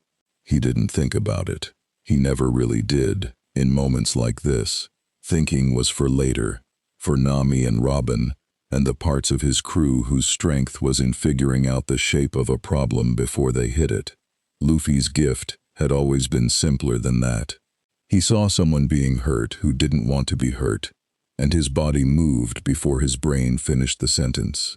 "Hey," he said, dropping down off the fire escape he'd been idly climbing a moment earlier, landing between the three men and their target with a casual thud that nonetheless made all three of them turn fast, hands going for weapons out of pure reflex. "That doesn't look fun for him. Maybe stop." The largest of the three men, broad-shouldered, a tattoo of some symbol Luffy didn't recognize peeking out from his collar, sized him up and apparently decided a kid in a straw hat and open red vest wasn't worth taking seriously. "Get lost, kid. This isn't your business." "Made it my business," Luffy said, cheerfully, entirely unbothered by the knife that had just appeared in the second man's hand. "You should really just go home. I don't want to hurt you, but I will if you don't stop." The third man laughed, short, ugly, disbelieving, and that was the last thing any of the three of them did with any confidence. Because Luffy's arm was already moving, stretched back further than should have been physically possible, and the punch that followed sent the largest man clean off his feet and through the side of a dumpster, with a crash that echoed off the alley walls like a gunshot. The other two didn't wait to see if that had been a fluke. They ran, and Luffy let them, because chasing people who were already running had never once interested him. The fight was the point, not the punishment. The fourth man, the one who'd been cornered, stared up at Luffy from where he'd slid down against the alley wall, wide-eyed, clutching a bag that had clearly been the object of the whole altercation. What are you?" he managed, staring at the arm that had just stretched a good 15 feet and was now retracting back to normal length with a faint elastic snap. "I ate a devil fruit," Luffy said, like this was self-explanatory, offering a hand to help the man up. Rubber fruit. Makes me stretchy. You okay?" Yeah, I think so." The man took the offered hand, hauling himself upright, still staring. "Thanks." "Those three have been shaking down this block for weeks. Nobody's ever just stepped in like that. Not without a mask and a paycheck from somewhere." "I don't need a mask to think that's a jerk thing to do," Luffy said, shrugging, already glancing around the alley with renewed curiosity now that the immediate problem was solved. "This city's got a lot of that, huh? People hurting people who can't fight back?" "You have no idea," the man said, with the particular exhausted honesty of someone who'd lived somewhere long enough to stop being surprised by it. "This is Gotham. It's kind of the whole deal here." Luffy considered this for a long moment, hands back behind his head, looking up at the gray sky between the buildings with an expression that had gone, briefly, more serious than his usual easy grin. "That's dumb," he said, finally, with the simple, absolute conviction of a boy who had never once in his life understood why the strong hurting the weak was supposed to be an acceptable way for a world to work. "Somebody should do something about that." "People try," the man said. "Guy in the cape mostly handles the big stuff. Rest of us just try to stay out of the way." "That's not the same as somebody doing something about it," Luffy said, and there was, for just a moment, an edge in his voice that hadn't been there a minute earlier. Not anger exactly, but the specific flat certainty he reserved for injustices he'd already, quietly, privately decided he wasn't going to just walk past. The man didn't quite know what to make of that, so he settled for saying thanks again, gathering his bag, and disappearing quickly down the street, the way people in Gotham had learned to disappear from anything strange before it decided to become their problem. Luffy watched him go, then looked back down the alley, at the dumpster with a man-shaped dent still in its side, and grinned again, the storm cloud of a moment ago passing as quickly as it had come, the way it always did with him, replaced by simple, straightforward curiosity about what else this city had waiting for him to stumble across. He didn't notice, as he wandered back out onto the main street, the pair of eyes watching from a rooftop 2 blocks over, not Batman's this time, and not ARGUS's either, but a third set entirely, belonging to a man in a trench coat who'd been tracking the strange new pull in the city's magical currents since the previous night, and had just watched, with something between professional interest and genuine alarm, a stranger throw a grown man 15 feet, with an arm that shouldn't have been able to stretch that far by any law of physics or magic Constantine had ever catalogued. "Right," John Constantine said quietly, to no one, lighting a cigarette with hands that were very deliberately not shaking. "So it's not just the rock then. Bloody wonderful." He watched Luffy disappear around a corner, whistling something to himself, entirely unaware he'd just been observed, and Constantine took one long drag before pushing off the rooftop's edge and heading, at last, toward the East End docks, because if there was a whole crew of whatever that was, he intended to get a look at all of them before Zatanna's official examination gave the League a monopoly on the truth. By the time Luffy made his way back to the warehouse, several detours later, having also acquired a meat skewer from a street vendor he'd charmed into a free sample through sheer force of enthusiasm, and having gotten genuinely lost twice despite the docks being, according to Nami, in one very obvious direction the entire time, the afternoon light had gone thin and gold, and there was a stranger sitting cross-legged on an overturned crate near the Sunny's bow, sketching something in a battered notebook, looking entirely unbothered by the fact that he was surrounded by a pirate crew he'd apparently walked straight up to without introduction. "You're new," Luffy said, dropping down beside him with the same easy directness he greeted everyone with. "Everyone's new to somebody," the man said, not looking up from the notebook. "John Constantine. I'm the bloke who felt your little dimensional tantrum from 3 miles away, and decided I'd rather meet you on my own terms than wait for Bruce or Waller to hand me the sanitized version." "You're a wizard," Robin said, from where she sat nearby, and it wasn't a question. There was something in the specific quality of the air around him, a faint electric wrongness she'd started sensing off the slab itself, that read the same way. "Occultist, if you want to be polite about it. Con man, if you want to be honest," Constantine said, finally glancing up, eyes flicking over the crew with a rapid, assessing sweep that reminded Nami uncomfortably of Waller's, minus the polish. "I don't usually introduce myself to strangers without getting paid first, so consider this professional curiosity. That thing," a nod toward the slab, still cradled in Robin's lap, "is putting off a signature I haven't felt in this city in a long time. And your captain," a nod toward Luffy, who was contentedly finishing his skewer, oblivious to being discussed, just threw a grown man through a dumpster, with an arm that stretched like something off a cartoon, and I watched it happen with my own eyes, and still can't tell you what kind of power that is. That bothers me. I don't like things I can't name." "It's a devil fruit," Chopper offered helpfully. "Everyone in our world knows about them. You eat one, you get a power, but you can never swim again." "Fascinating trade," Constantine said, dry. "And the rock? We don't know yet," Robin said. "That's rather the problem. Let me have a look. Not a touch. A look. I'm not going to pretend I trust myself around a binding artifact I don't understand any more than you should trust me around it, but I've got instincts your Justice League friends don't, on account of not being quite so." He waved a hand vaguely. institutionally invested in keeping the magical community's dirty secrets tidy. Robin hesitated, weighing it, and then, with the same deliberate calculation she'd applied to Zatanna's offer that morning, turned the slab slightly so its surface caught the light without actually handing it over. "Look then."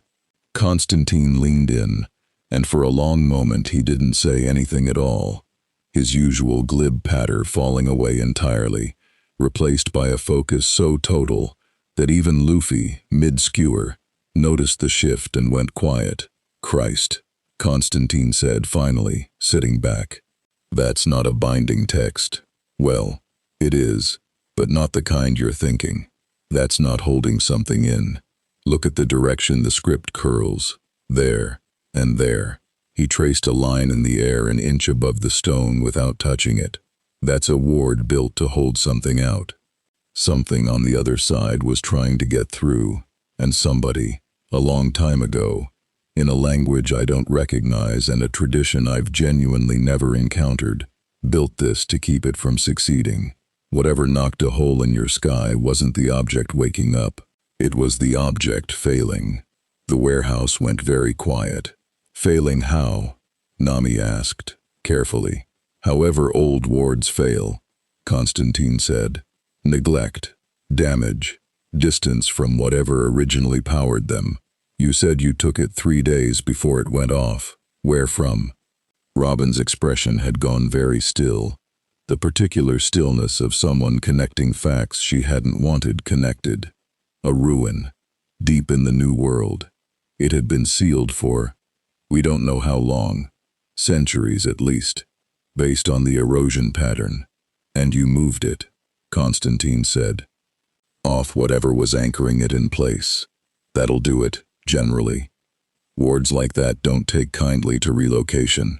He rubbed a hand over his face, looking, for the first time since he'd sat down, genuinely rattled rather than performatively unbothered. "So the good news is, your rock isn't a bomb. It's not going to detonate and take out 3 city blocks. The less good news is that it's a door that used to be shut and currently isn't shutting properly. And I have absolutely no idea what it was built to keep out. Because whatever tradition made this thing, it's not one I've got in any of my books. And I've got a lot of books." "Can it be resealed?" Robin asked. "Maybe. Probably. With the right ritual and enough understanding of the original craft, which I don't currently have. And I'll be honest with you, neither does Zatanna, based on what little Bruce told me before I decided to come see for myself, instead of trusting his summary." Constantine straightened, tucking his notebook away, some of his usual swagger returning now that the immediate shock had passed. "Here's my professional opinion, for what it's worth, free of charge. Which, trust me, never happens twice. Keep that thing away from anyone who wants to use it rather than understand it. Waller will want to weaponize whatever's inside once she confirms there's something inside at all. Luthor's little sister will want to dissect the mechanism regardless of what climbs out while she's doing it. And Bruce," a short, humorless laugh, "Bruce will want to lock it in a vault under the mountain and pretend that's the same thing as solving the problem." "And you?" Sanji asked, level. "Me. I want to actually close the door before whatever's been pushing on it from the other side, for God knows how long finally gets it open the rest of the way," Constantine said, "which makes me either the only honest one in this whole parade or the most dangerous person you've talked to yet, and I genuinely recommend not ruling out the second option just because I said it out loud." Zoro, who'd been leaning against the mast through the entire exchange, arms crossed, finally spoke. "You're saying something's actively trying to get into our world." "Through that thing. I'm saying something was trying to get into a world," Constantine corrected. "Might have been aimed at wherever you lot came from originally. Might be aimed at this one now that the seal's cracked and the object's sitting in a warehouse in Gotham, instead of buried under a mountain of ocean silt. Might not care which world it ends up in, so long as it gets out of wherever it currently is." He shrugged, with the specific fatalism of a man who'd made peace a long time ago with not having all the answers. That's rather the trouble with doors. They don't much care which direction people walk through them. Luffy, finally finishing his skewer, tossed the stick aside and looked at Robin with an expression that had gone, briefly, entirely serious.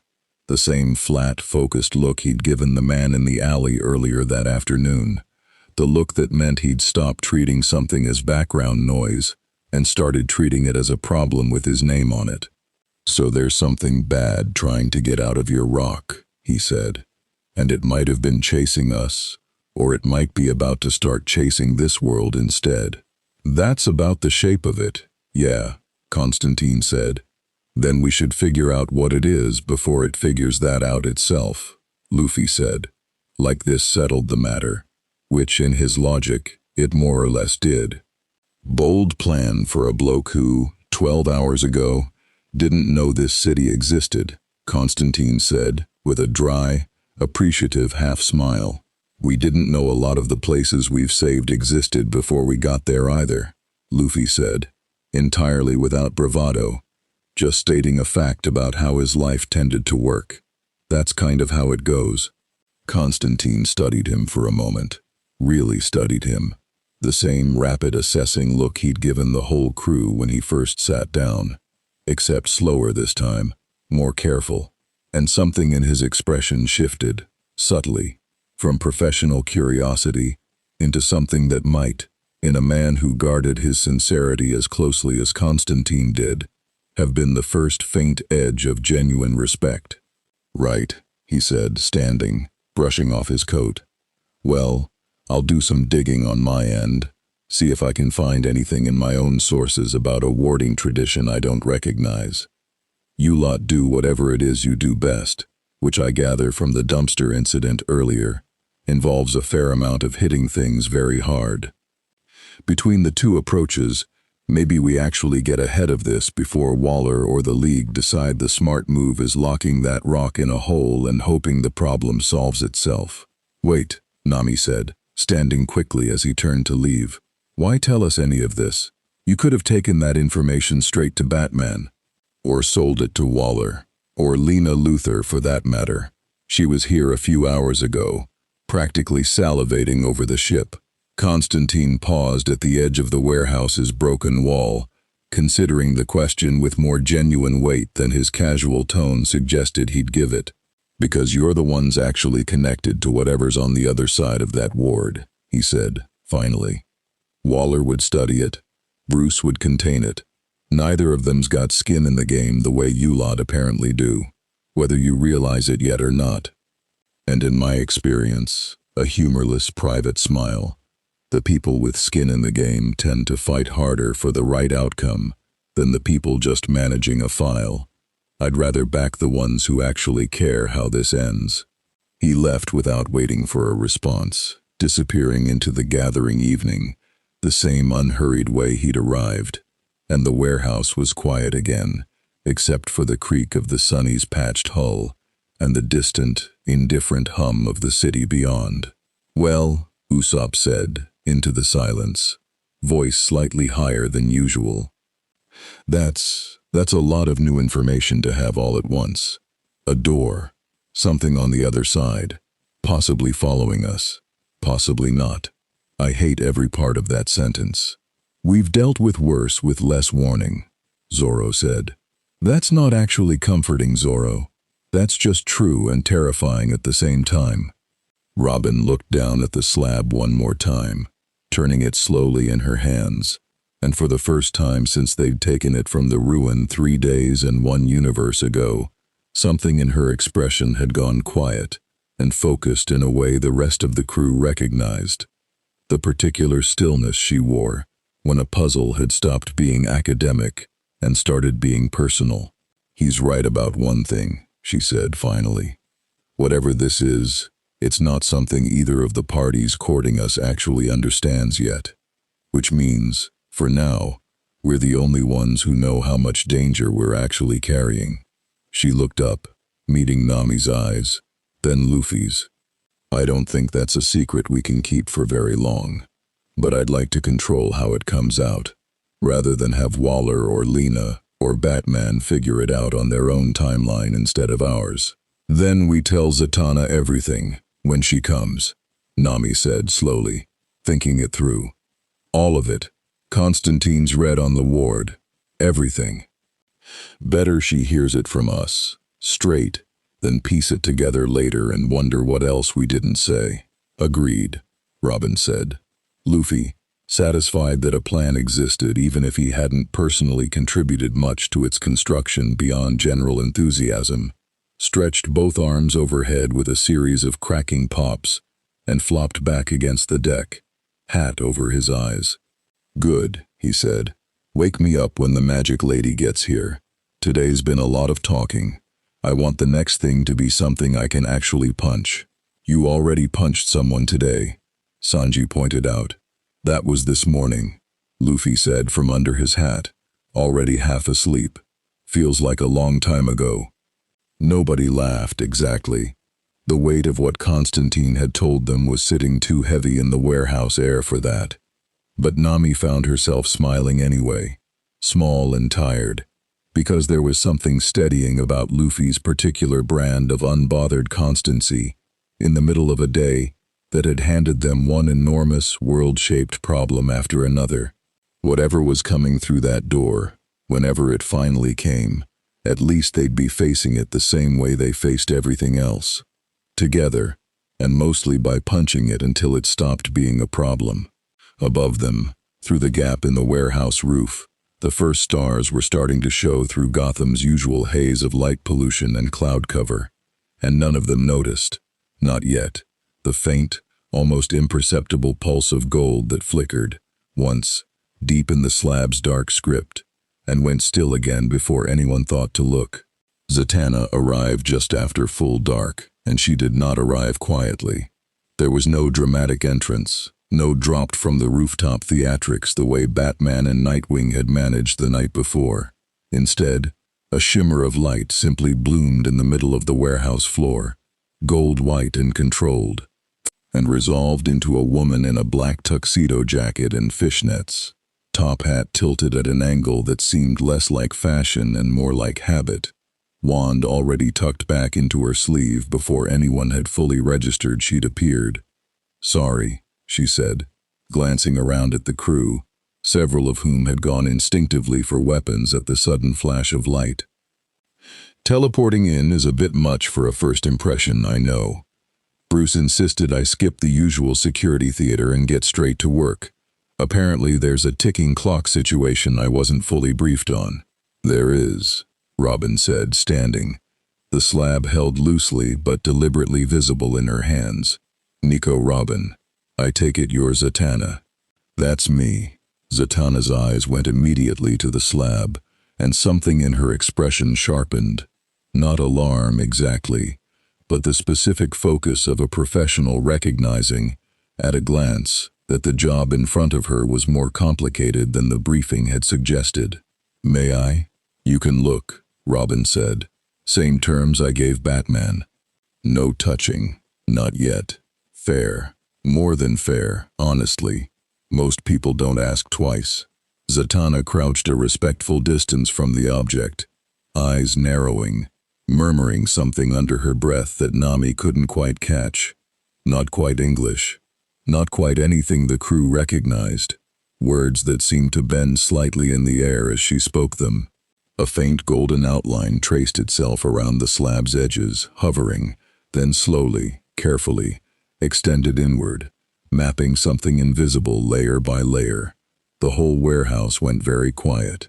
Even Luffy, uncharacteristically, stayed still, watching with genuine focus rather than his usual restless energy. Huh, Zatanna said, after a long moment, sitting back on her heels. Huh, good or bad? Usopp asked, unable to help himself. Huh.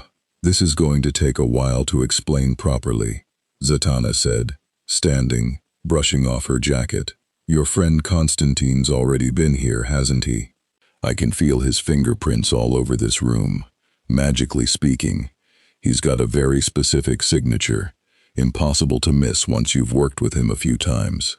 He came by this afternoon, Robin confirmed, Told us it's a ward, built to keep something out, not hold something in.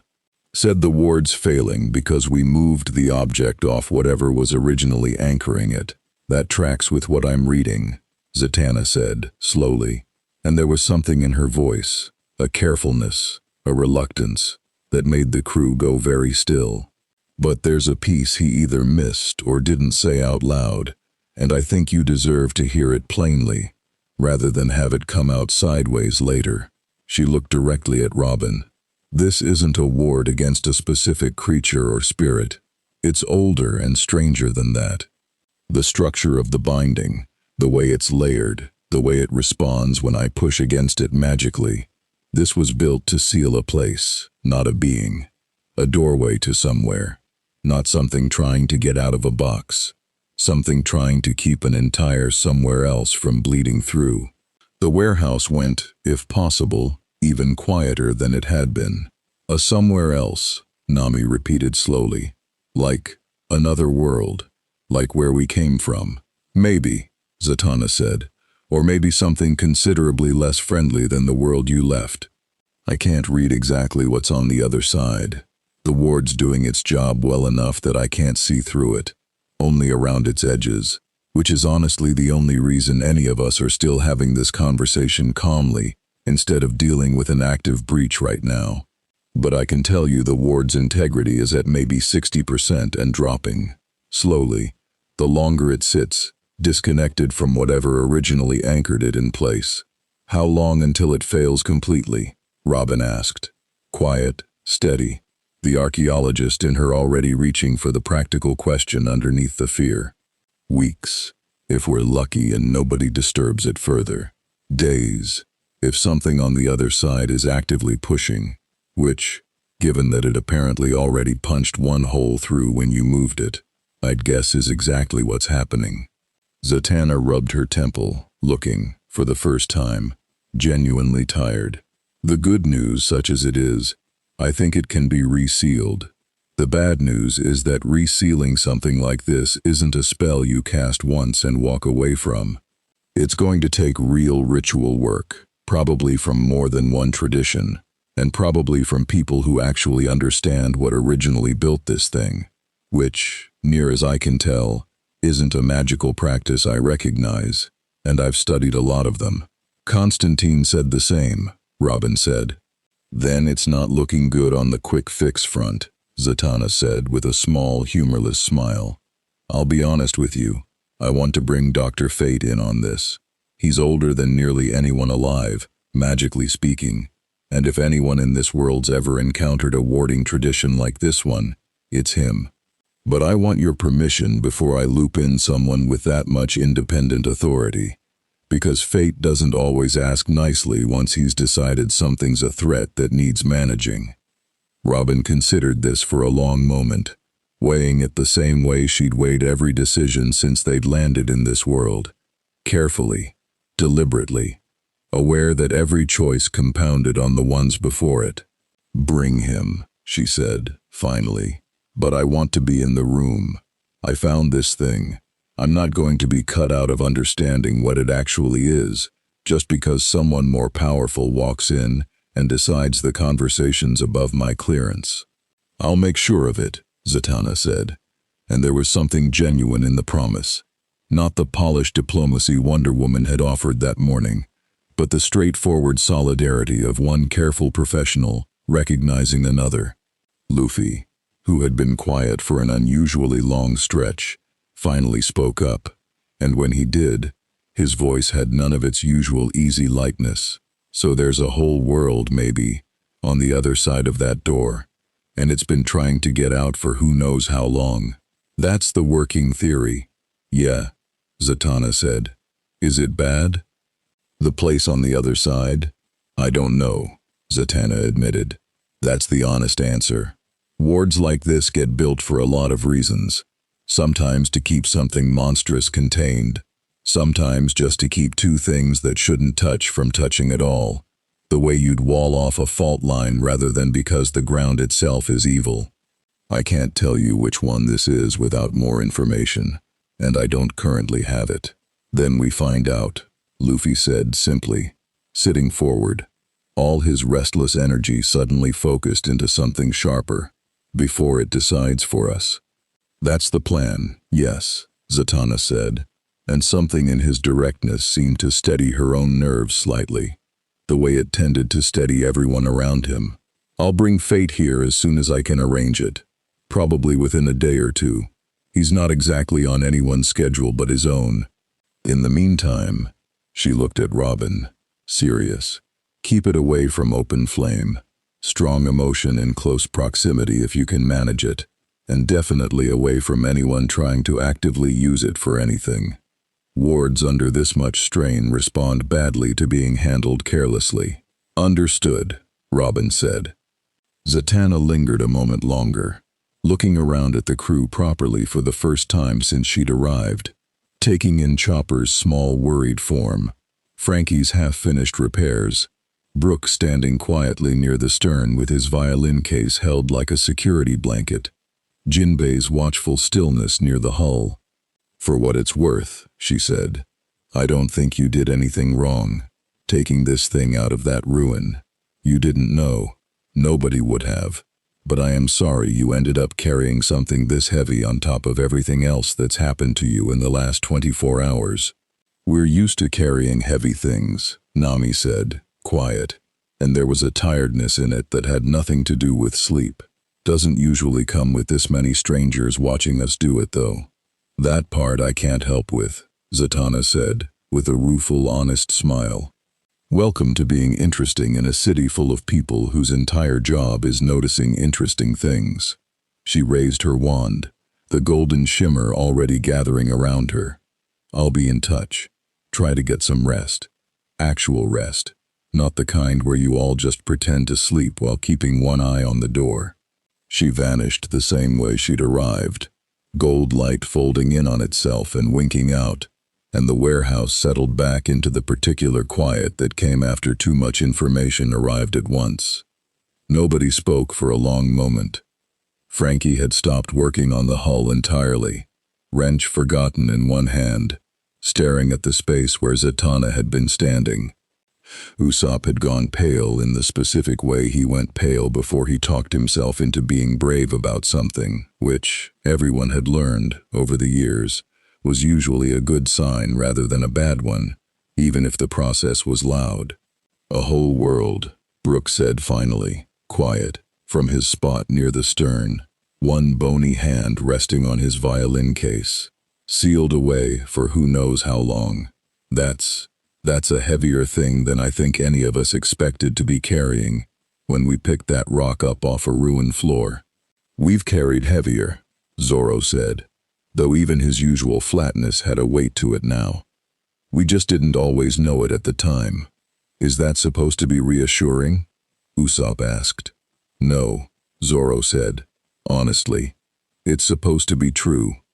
Robin sat with the slab in her lap for a long while after that, saying nothing, turning it slowly in her hands, tracing the edge of the script with one finger the way she had the night before.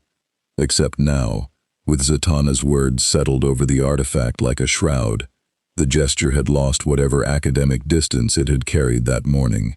This wasn't a puzzle anymore. It was a door, cracked open at the hinges, with something on the other side that had been pushing for who knew how long, patient enough to wait, strong enough to eventually succeed.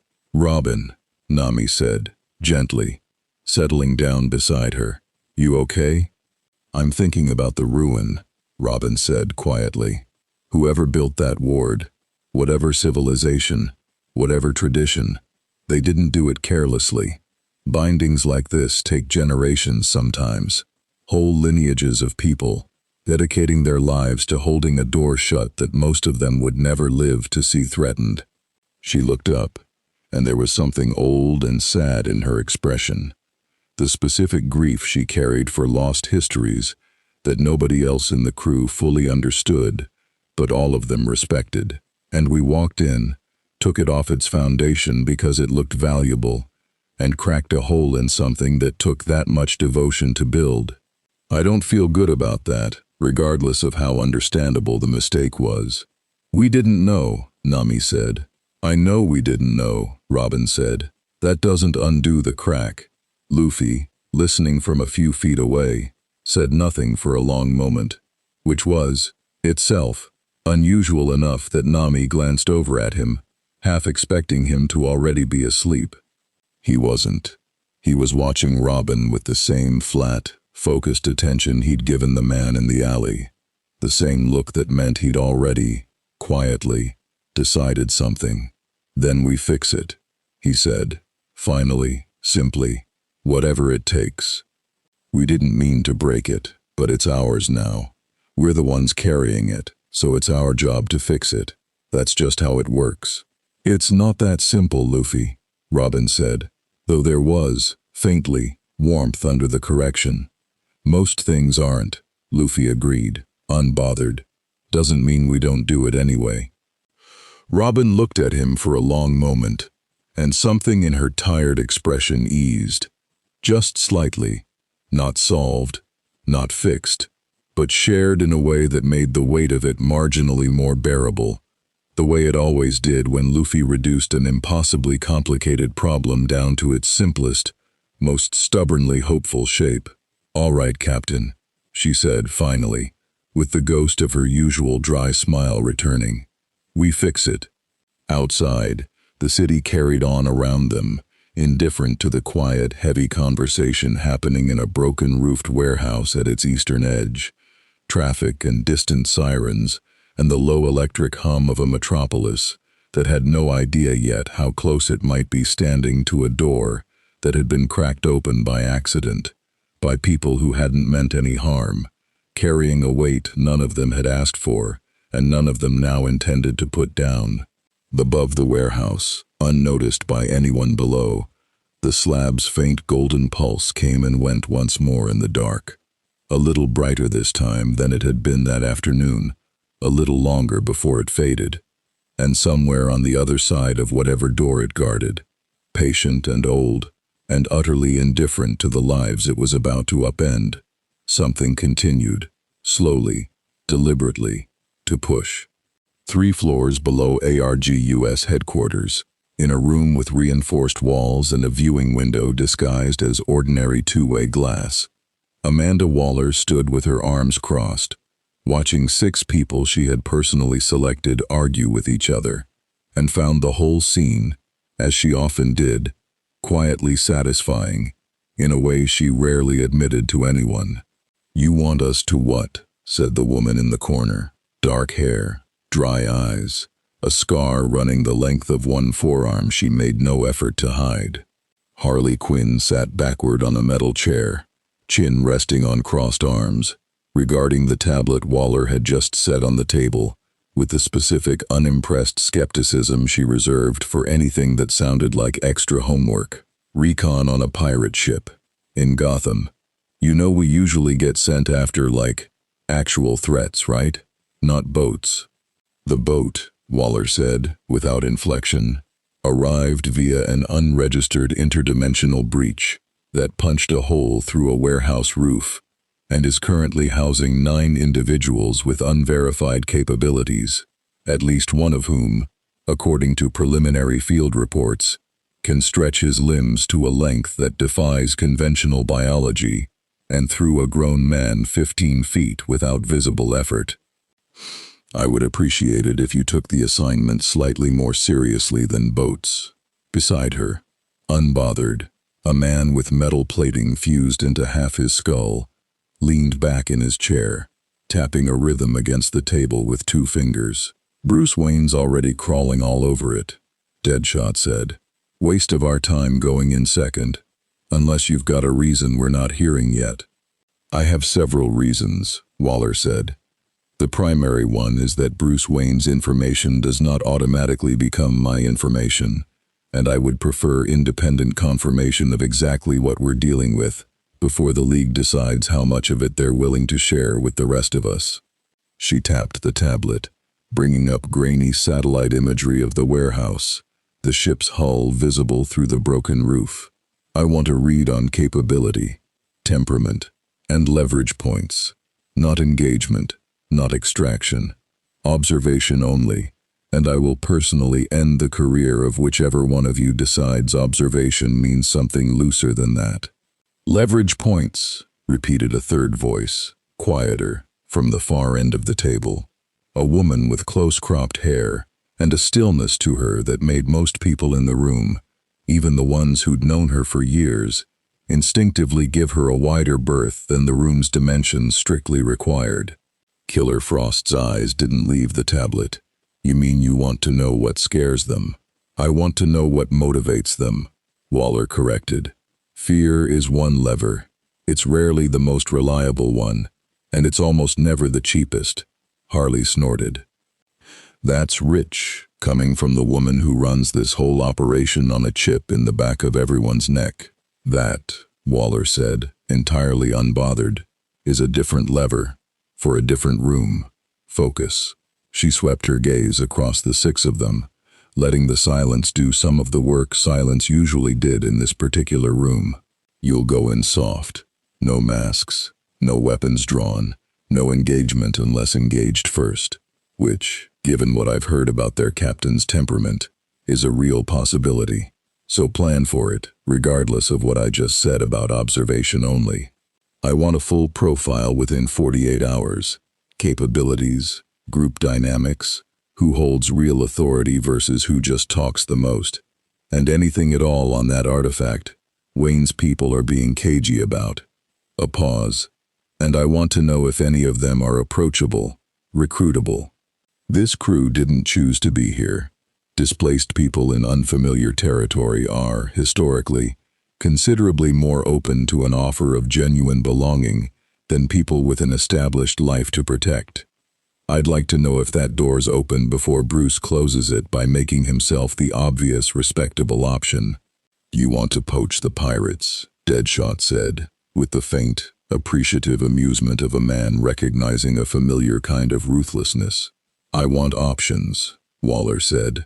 "There's a difference, though I understand it's a subtle one for people in this room."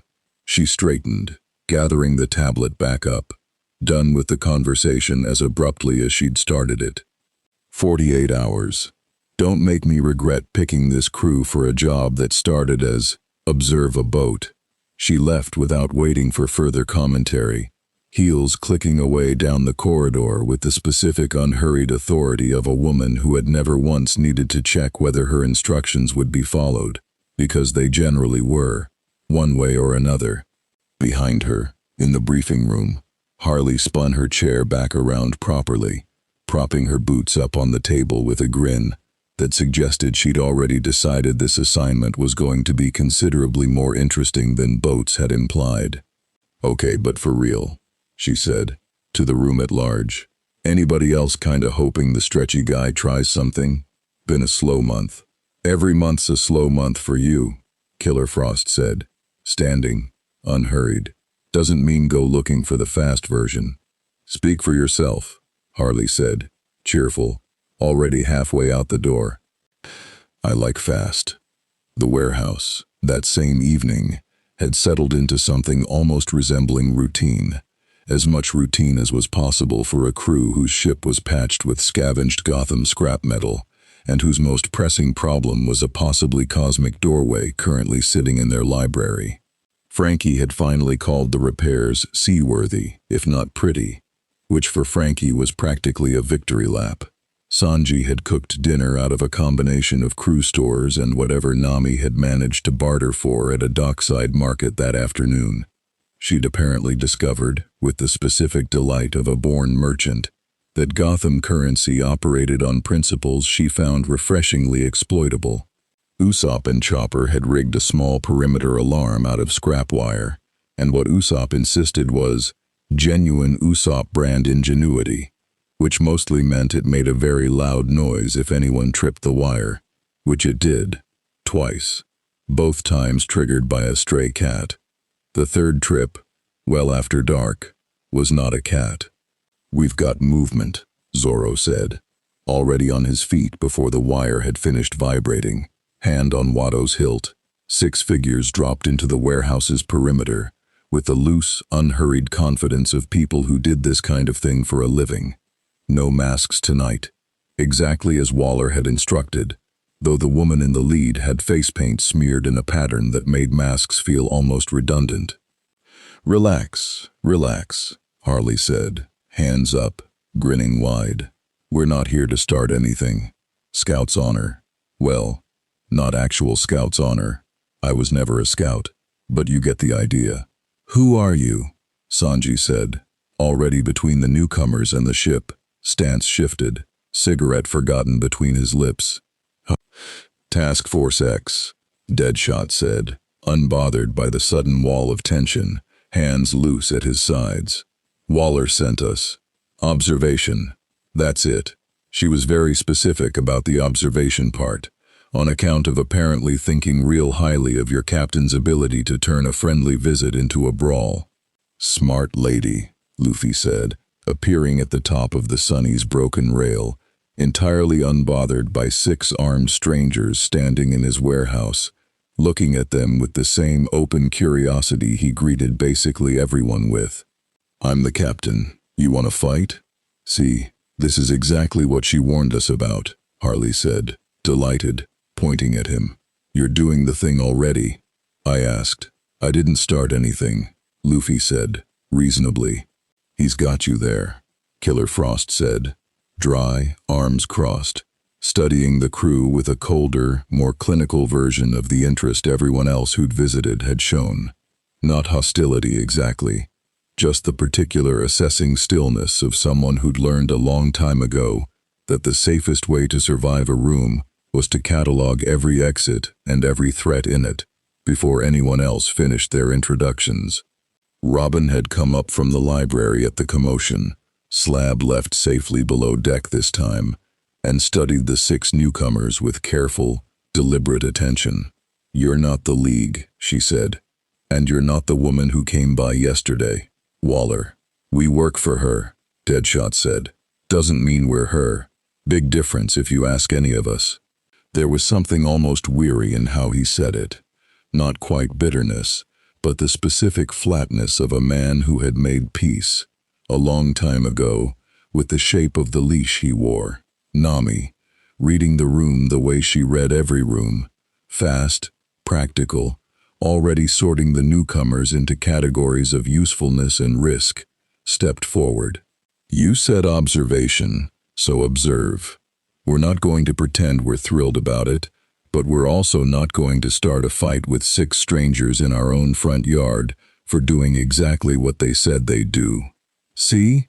I like her," Harley said, to Deadshot approvingly. "She gets it.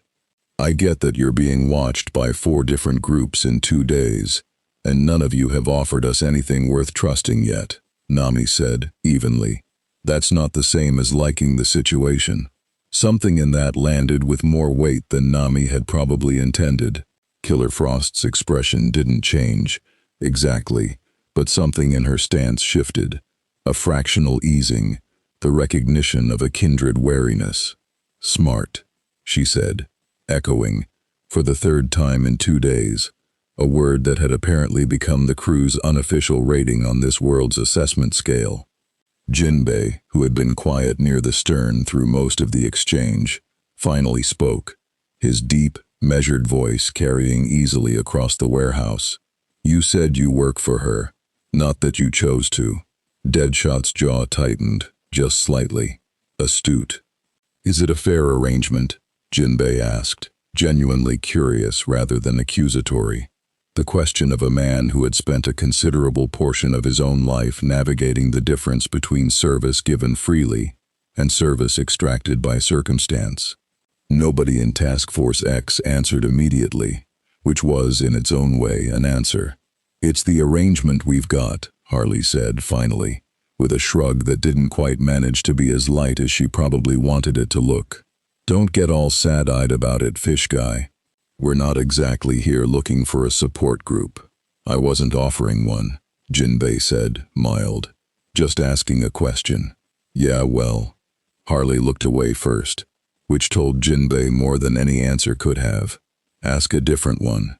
There was a beat of genuine, uncomfortable quiet, and then Luffy, who had been listening with more focus than his usual restless energy suggested, hopped down off the rail, and walked directly toward the group, with no hesitation whatsoever, stopping in front of Deadshot with his head tilted, studying him the way he studied everyone whose strength he was trying to measure. "You don't want to be here," Luffy said. Not accusatory, just a fact, stated plainly, the way Luffy stated most things. "Nobody in this outfit particularly wants to be anywhere, kid," Deadshot said. "That's rather the point of the arrangement." "That's dumb," Luffy said, with the same flat, absolute conviction he'd used in the alley the day before, talking about the men shaking down that block. Nobody should have to do stuff they don't want to do just because somebody else has a leash on them. "Welcome to the real world," Killer Frost said, though there wasn't quite as much bite in it as the words suggested there should be. "I've been in plenty of real worlds," Luffy said, unbothered. "This one's got a lot more leashes than the last one." Nobody had a ready answer for that, and for a long moment the warehouse held a strange, uneasy quiet. 6 people, whose freedom had been traded away in exchange for survival, standing across from 9 people who had built their entire lives, at considerable cost, around refusing to make that exact trade, and neither side quite sure yet what to do with the gap between them. Harley broke the silence first, predictably, forcing brightness back into her voice, with the practiced ease of someone who'd learned a long time ago that dwelling too long in a quiet moment tended to cost more than it was worth. "Anyway, observation, that's the job. We've observed plenty. Boat's real, captain's a handful, nobody's dead. I'd call that a successful evening." She grinned, wide and a little too sharp at the edges. "We'll tell Waller you're all very well behaved and terrifying. She'll love that combination. She collects it." "Before you go," Nami said, quickly, a thought clearly forming, "if, hypothetically, we wanted to know more about what we're actually dealing with in this city, the real shape of it, not the polished version everyone keeps handing us, would any of you be willing to talk? Off the record, whatever that means here."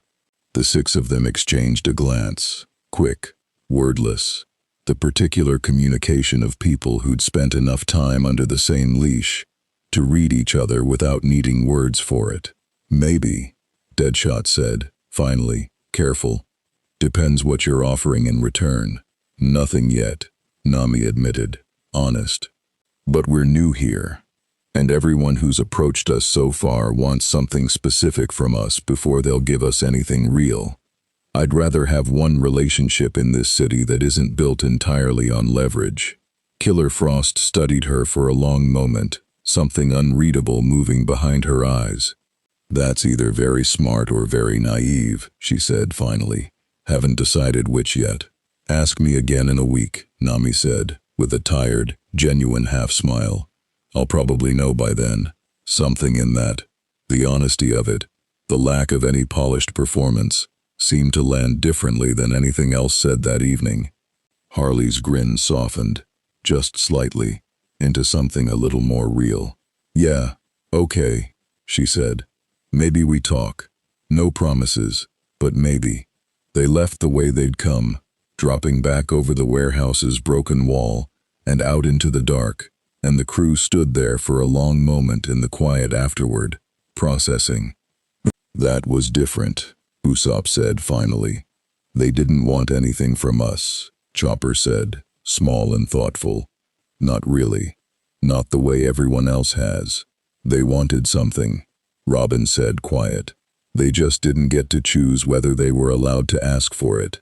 That's a different thing entirely."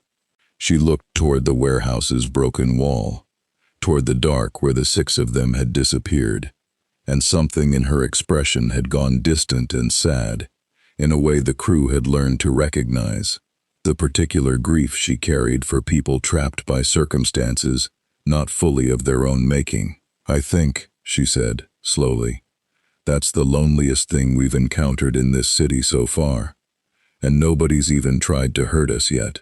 Luffy didn't say anything for a long moment, standing near the rail, looking out at the dark where Task Force X had vanished with an expression that had gone, once again, more serious than his usual grin. The same flat, focused look that meant he'd already, quietly, filed something away as a problem he intended to do something about eventually, whether or not the rest of the crew had noticed yet. "We're not leaving this world the way we found it," he said, finally, to no one in particular. "Whatever else happens, that's not a maybe. That's just gonna happen." Nobody argued with him. Nobody ever really did when he said things like that in that particular tone of voice, because they'd all learned, across 2 seas and more islands than any of them could count anymore, that Luffy's quiet certainties had a way of becoming true, regardless of how impossible they sounded the night he first said them out loud. Above them, in the dark, the city carried on, indifferent, sprawling, full of leashes and doors and people who hadn't yet decided which side of either they wanted to stand on. And somewhere deep below ARGUS headquarters, Amanda Waller reviewed the first field report of the evening with the particular satisfaction of a woman whose instincts had, once again, proven exactly right about where the real leverage in a room was hiding. "Recruitable," she wrote, beside Nami's name, and beside Jinbe's, underlined the word conscience twice, and set the tablet aside to think, at length, about exactly how patient she was willing to be before making her next move. The next 2 days passed in the strange, suspended rhythm of a crew waiting for a storm they knew was coming, but couldn't yet see. Repairs finished, routines settling, and underneath all of it, a current of tension that never quite went away. Franky declared the Sunny fully seaworthy on the morning of the second day, which he celebrated by taking Zoro and Sanji on what he called a structural integrity test, and what Nami called an excuse to sail the ship around Gotham Harbor and show off.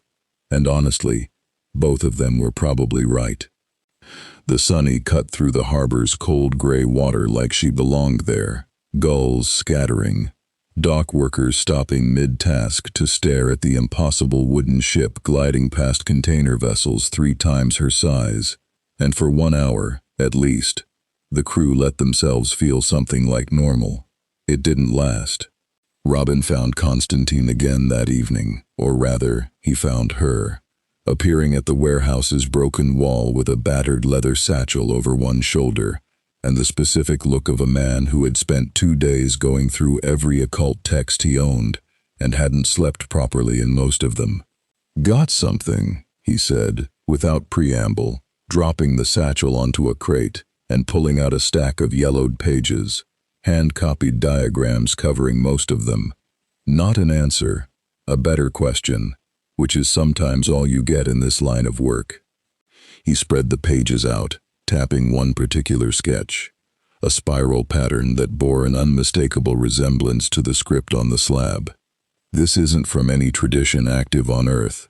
Not now. Not in recorded history that I've got access to. And believe me, my access goes back further than most." "Meaning what?" Robin said, already leaning in, the archaeologist in her fully awake despite the hour. "Meaning whoever built that ward wasn't from this world at all," Constantine said. "I think they were like you, displaced. Maybe from your world, maybe from somewhere else entirely, but not native to Earth. This Earth, the one currently under our feet. Which raises a fairly uncomfortable question, love." He looked up at her, and for once there was no performance in it, no glib deflection, just plain, unvarnished concern.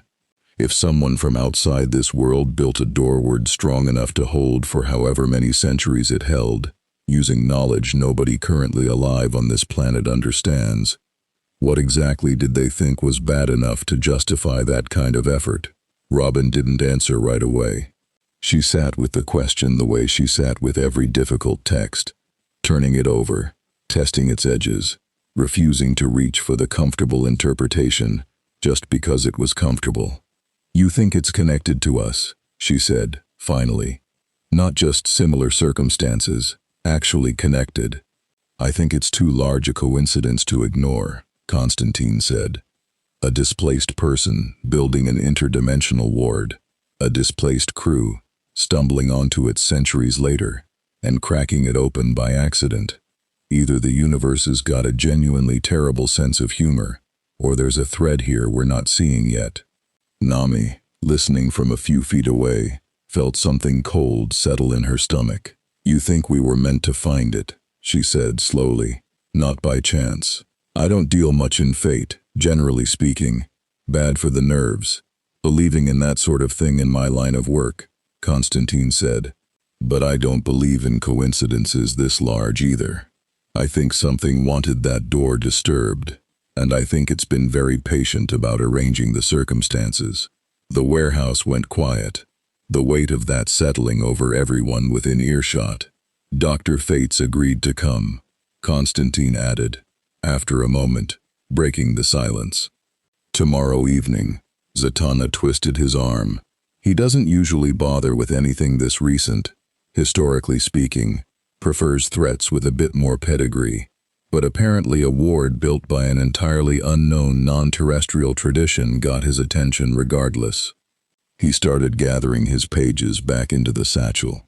"I'd get some rest before then, if I were you. Something tells me tomorrow's not going to be a quiet day." He was right, though not in the way any of them expected. It started, as these things often did, with Luffy. He'd gone out again that morning, alone, despite Nami's now routine protests, because Luffy's restlessness had a specific shape to it that no amount of warehouse waiting ever seemed to satisfy for long. This time, though, he didn't stumble into a back alley shakedown. He walked, without quite realizing it, into the middle of something considerably larger. The plaza outside Gotham City Hall was full when he arrived. A demonstration, signs and chanting. The particular electric tension of a crowd that had gathered because something had gone wrong, and nobody in charge seemed inclined to fix it. Luffy, who had never once in his life been able to walk past a crowd like that without wanting to understand exactly what it was about, drifted closer, hands laced behind his head, reading the signs with the slow, careful attention of someone who wasn't entirely confident in his letters, but was determined to work it out anyway. Justice for the Narrows. "Where's our funding? Stop looking away." "What's going on?" he asked a woman near the edge of the crowd, who looked at him. Straw hat, open red vest, utterly incongruous against the gray Gotham morning, with the particular weary suspicion of a local sizing up an obvious outsider, before deciding, apparently, that his confusion looked genuine enough to answer. "City's been sitting on relief funding for the Narrows for 8 months, she said. Whole district still rebuilding from the flooding last spring. Meanwhile, they just approved another security contract for the financial district. 3rd one this year." She shook her head. "Money's always there for the people who don't need it." Luffy considered this for a long moment, watching the crowd, watching the line of police in riot gear positioned along the plaza's edge, watching the particular tired anger of people who had shown up to be heard by someone who had already decided not to listen. "That's dumb," he said, with the same flat, absolute conviction he seemed to reserve specifically for injustices that offended some deep, uncomplicated sense of fairness in him. "Why would you take care of the rich part first? The part that's already fine?" The woman looked at him for a long moment, something shifting in her expression. Not quite a smile, but something adjacent to it. The specific surprised warmth of hearing an obvious truth stated plainly by someone who apparently hadn't yet learned to be cynical about it. "Wish more people asked it that simply," she said.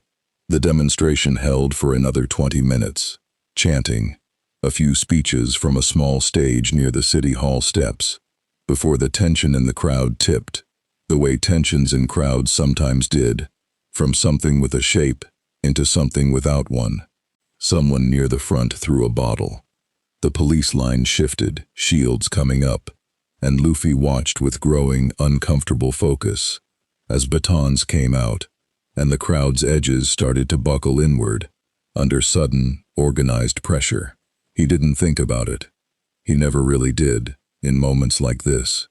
He was moving before the first baton connected with anyone, arm stretching out fast and low, wrapping around an officer's wrist mid-swing and yanking, hard enough to spin the man clean off his feet without actually hurting him.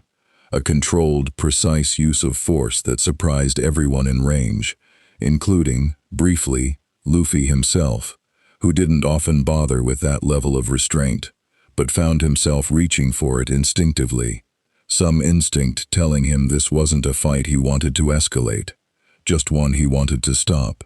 "Hey," he said, voice cutting across the sudden chaos with a volume that came from somewhere considerably larger than his frame suggested. "Nobody needs to be hitting anybody. These people are just talking."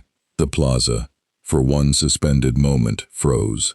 A dozen officers turned toward him.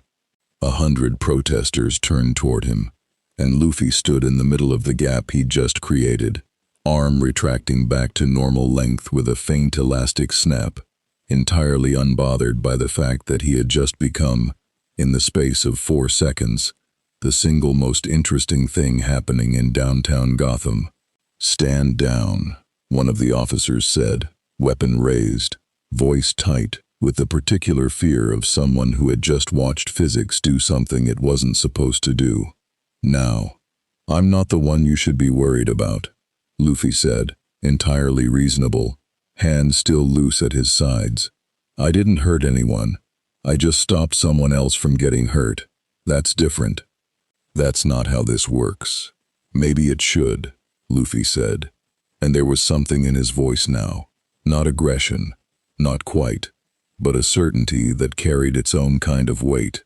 The specific, unshakable conviction of a boy who had spent his entire life believing, with total sincerity, that the strong existed to protect the weak and not the other way around, and had never once found a reason good enough to abandon that belief. The standoff held for 3 long, brittle seconds, long enough for a phone camera somewhere in the crowd to catch the whole thing, long enough for the first murmur of, "Is that? Did you see his arm?" to ripple backward through the protesters. And then, from above, a familiar dark shape dropped into the plaza's edge, cape settling with the same silent precision Luffy had watched twice already in 2 days. "Stand down," Batman said, and it wasn't clear, at first, which side of the standoff he was addressing, until he turned, deliberately, toward the police line, and repeated it. "All of you, this situation does not require escalation, and I will be filing a formal report on every officer who continues to treat it like it does." The line hesitated, then, slowly, weapons lowered. Batman turned to Luffy next, and there was something complicated in his expression. Not quite anger, not quite approval, something closer to the specific frustration of a man who kept finding his own instincts and this stranger's aligning in ways he hadn't fully decided how he felt about yet. "You can't do this," he said, quiet, pitched just for Luffy. "Not like this. Not in the middle of a city that already doesn't trust powers it doesn't understand." "I didn't hurt anyone," Luffy said again, simply. "I just didn't let anyone else get hurt either. If that's the wrong thing to do, I don't think I want to learn your right way."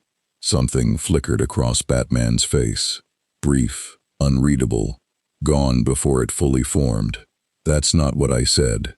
It's what it sounded like," Luffy said, not unkindly, just honest, the way he was honest about basically everything.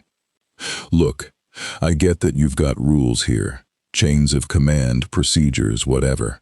We don't really work like that. Never have. If somebody's getting hurt in front of me and I can stop it, I stop it. That's not a decision I make twice. It's just what I do." Batman studied him for a long moment, the crowd slowly dispersing around them, the immediate crisis diffused but the tension of it lingering in the plaza like static after a storm. "That kind of certainty gets people killed," he said finally. "Eventually, once you're wrong about who needed stopping." "Maybe," Luffy said. "Hasn't happened yet." "Everything happens eventually," Batman said, and there was something old in it, Something that sounded less like a warning aimed at Luffy specifically, and more like a truth Batman had learned at considerable personal cost, a long time ago, and had never quite finished paying for. Luffy didn't have a ready answer for that, not because he disagreed, but because something in the weight of it landed somewhere genuine, and for once, he didn't reach for the easy response.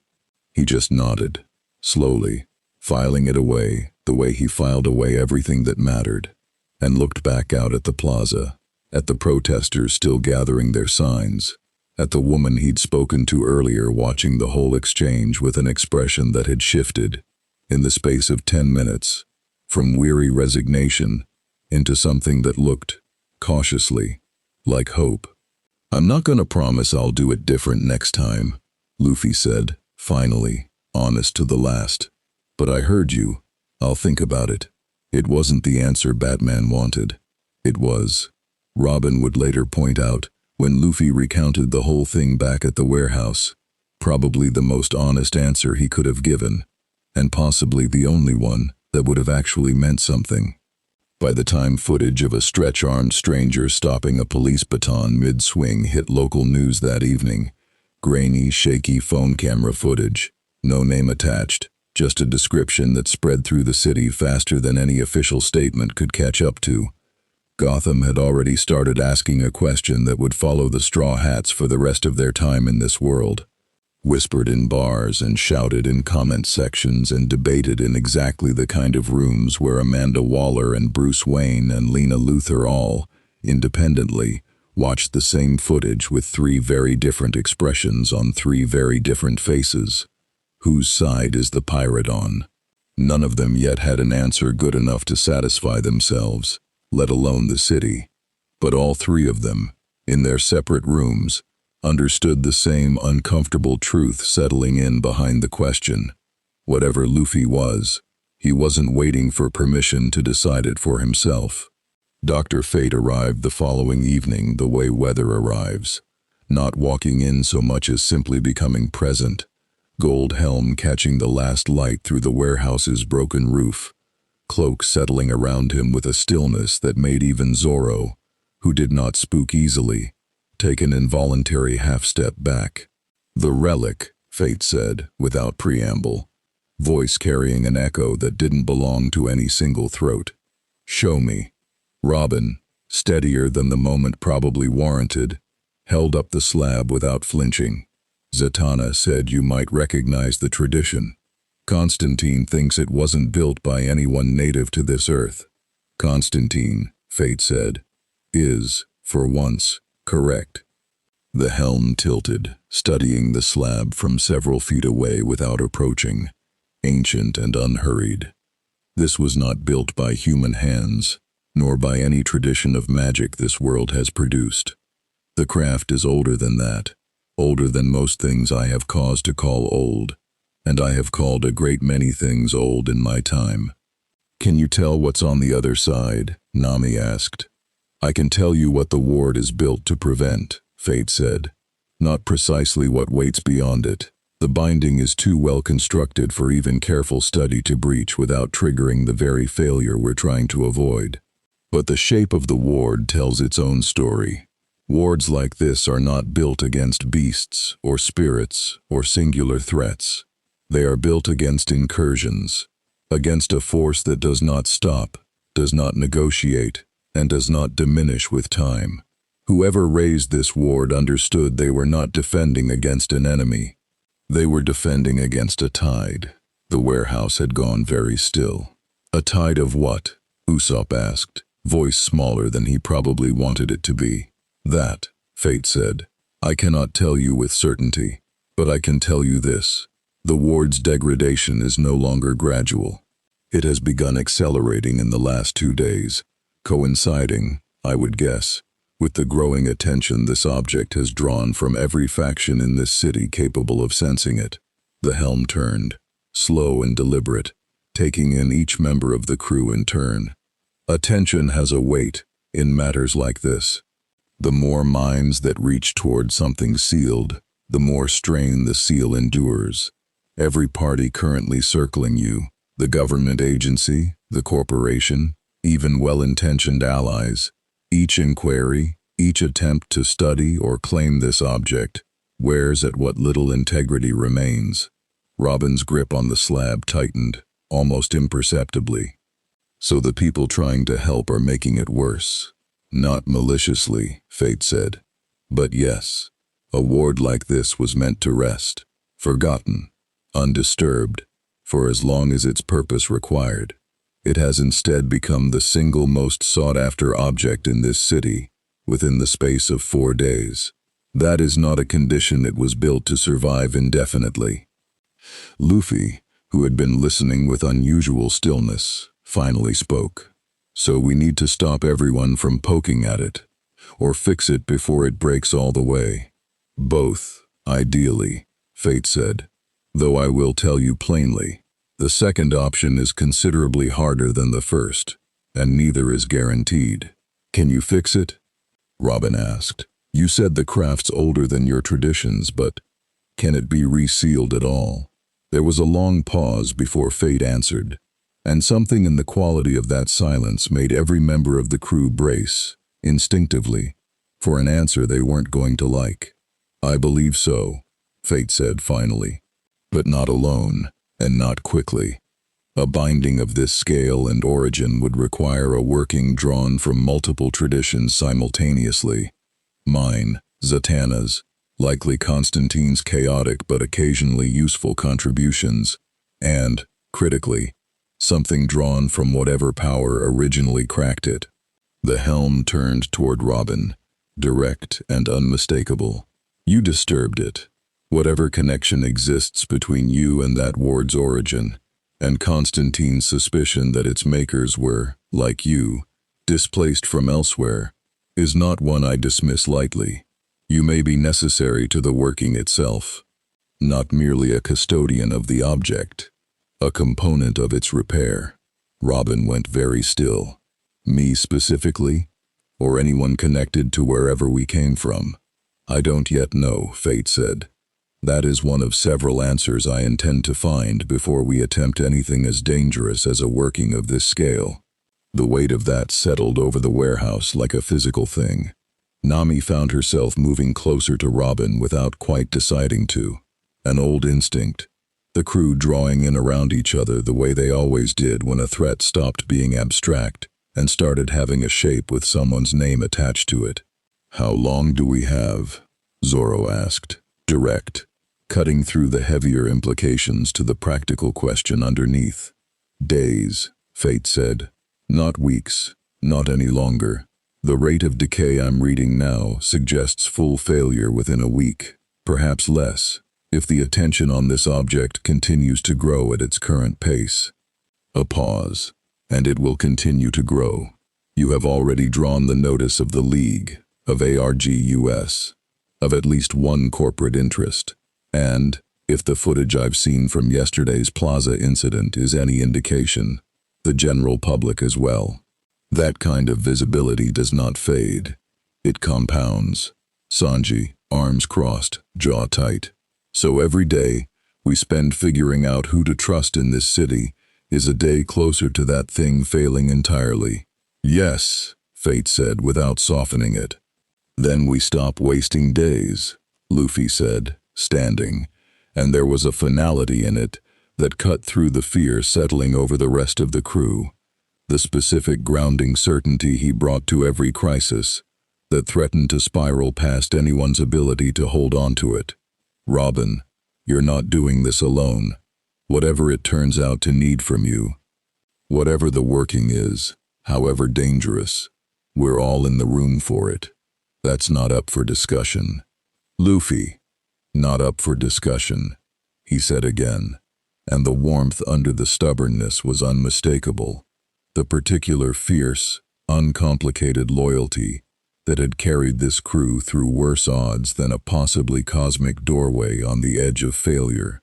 Fate observed this exchange with the same ancient stillness he'd carried through the entire conversation, though something in the tilt of the helm suggested a kind of attention that hadn't been there a moment before.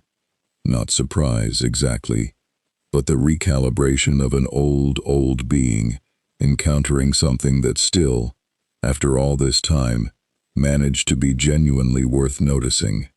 "I will need 3 days to prepare the working properly," Fate said finally, gathering what's needed, coordinating with Zatanna, and reluctantly, Constantine. "I would ask, in that time, that you limit exposure of the artifact as much as possible. No further examinations. No further visitors granted access to it, however well-intentioned." The helm turned toward Robin one final time. "And I would ask that you consider, honestly, whatever connection you may feel toward it. Not fear it, simply notice it. It may prove important." Robin nodded slowly, holding the slab a little closer against her chest. "I'll try." Fate departed the way he'd arrived, not so much leaving as simply ceasing to be present. Gold light folding into nothing, and the warehouse exhaled as one. The particular collective release of tension that came after standing too long in the presence of something ancient and powerful, and not entirely knowable. 3 days, Nami said, into the quiet, rubbing her temples. 3 days to keep this thing safe from every single person in this city who wants a piece of it, while also not knowing whether Robin's about to become the load-bearing wall in a cosmic repair job nobody fully understands yet. "When you put it that way, it sounds worse," Usopp said weakly. "It sounds accurate," Robin said, quiet, and there was something steady underneath the exhaustion in her voice. The particular calm she'd carried through every impossible situation this crew had ever walked into. The calm of a woman who had made peace, a long time ago, with the fact that history and knowledge always came with a price, and had decided, every single time, that the price was worth paying anyway. Franky, who had been unusually quiet through most of the conversation, finally spoke, arms crossed, expression uncharacteristically serious. 3 days isn't much time to keep this place secure against everybody who wants in. Waller's people already know exactly where we are. Luthor's already made contact. If word gets out that this thing's on a countdown, it won't, Zoro said, flat and certain. Nobody outside this warehouse knows the timeline. That stays that way. Somebody's gonna ask why we suddenly went quiet on visitors, though, Sanji pointed out. Waller in particular doesn't strike me as the type to accept "we'd rather not" as a full answer. Then we don't give her a full answer, Nami said, already thinking 3 moves ahead, the negotiator in her sharpening under pressure, the way it always did. We tell her, tell all of them, that the artifact's being examined by League specialists, and we're not taking further visitors until that's complete. It's not even a lie. It buys us cover without giving anyone a reason to push harder than they already are. "And if they push anyway?" Chopper asked, small and worried. "Then we handle it the way we handle everything," Luffy said, simply. And there was no fear in it at all. Just the same steady, unshakable certainty that had carried this crew across 2 seas and through worse odds than a countdown clock on a door to somewhere unknown. Together, whatever it takes. Nobody argued. Nobody ever really did when he said it in that particular tone. And one by one, the crew settled into the quiet, focused rhythm of people preparing to hold a line for 3 days against a city full of people who all, in their own ways, wanted something from them.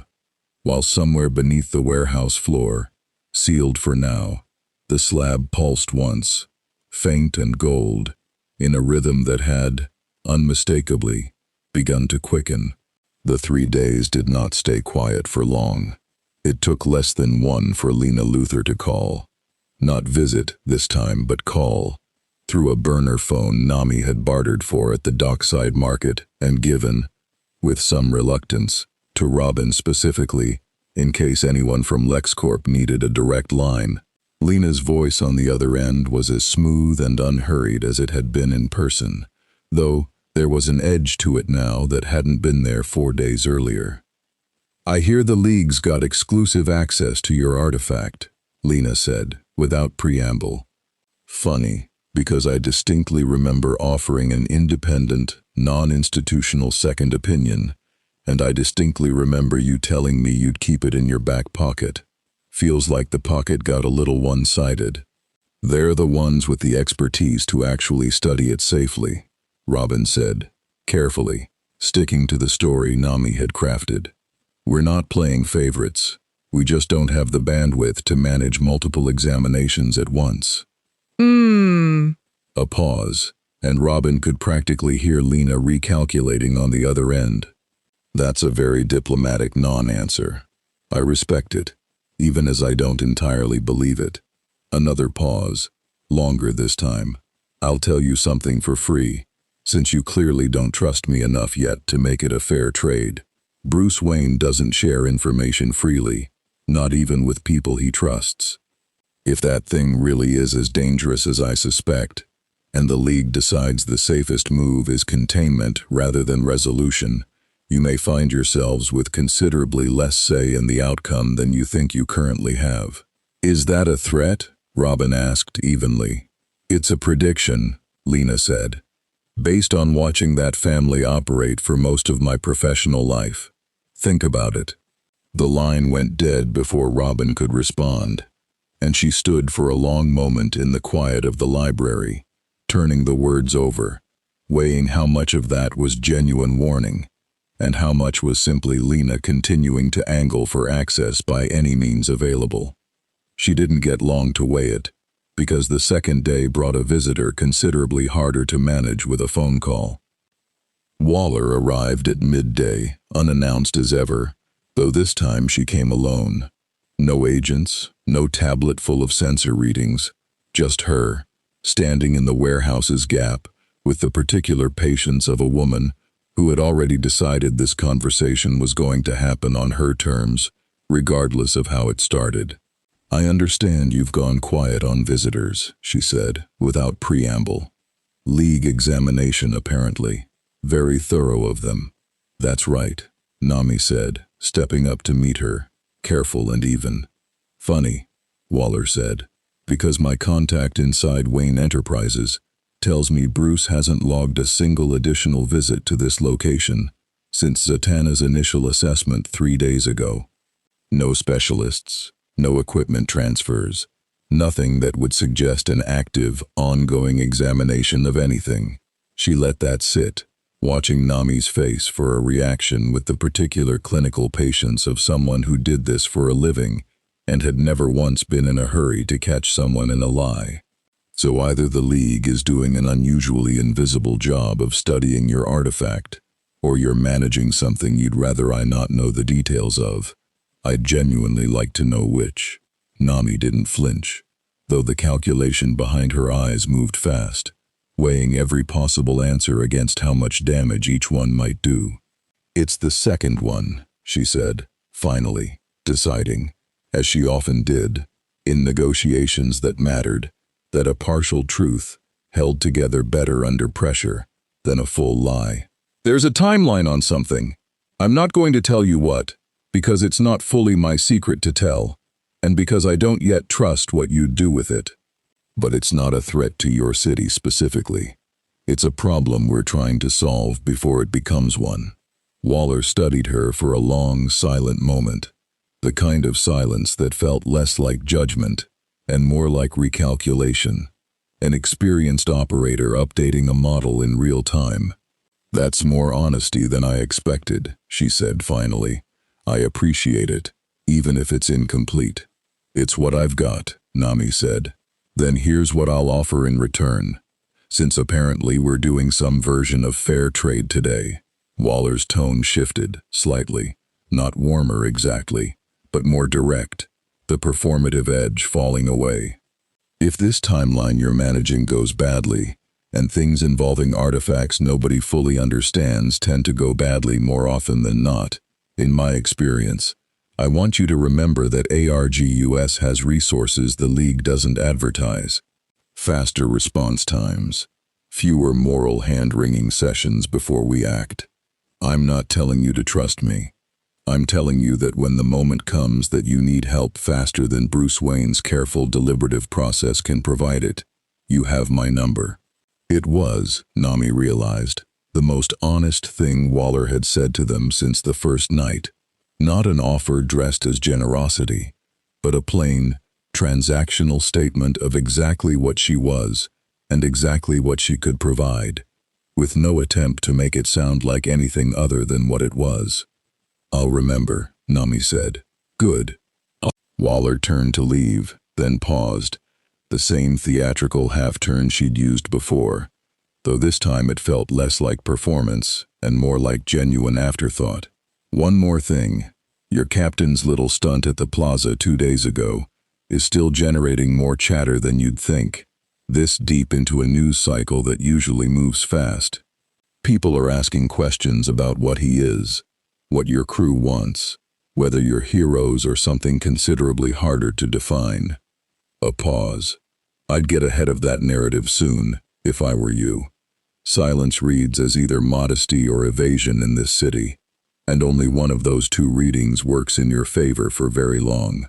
She left without waiting for a response, and Nami stood there for a long moment in the warehouse's gray afternoon light, turning the warning over, weighing it the way she weighed every piece of information this world's powerful, careful people kept handing them in fragments. The third visitor came that evening, and unlike the first two, this one did not announce herself at all. Robin felt it before she saw anything, a subtle shift in the quality of the air near the library hatch, a pressure that reminded her, uncomfortably, of the moment just before the Sunny had been pulled through the tear in the sky 4 days earlier. She was on her feet with the slab held close before the shadow near the broken wall had fully resolved into a shape. "Easy," said a voice, low, amused, entirely unbothered by the fact that half the crew had gone tense and alert in the space of 2 seconds. A woman stepped into the warehouse's dim light, sharp-featured, dark-haired, dressed in something between combat gear and evening wear, moving with the coiled economy of someone who had never once needed to announce her arrival to feel in control of a room. "I'm not here to fight anyone. I'm here because I heard an interesting rumor, and I make it a policy to verify interesting rumors myself, rather than trust second-hand information." "Who are you?" Zoro said, already between her and the rest of the crew, hand loose on Watto's hilt. "Talia al Ghul," the woman said, unbothered by the blade's proximity, eyes sweeping the crew with a calm, unhurried assessment that reminded Robin uncomfortably of both Batman's first appearance and Waller's clinical patience, somehow combined into something colder than either.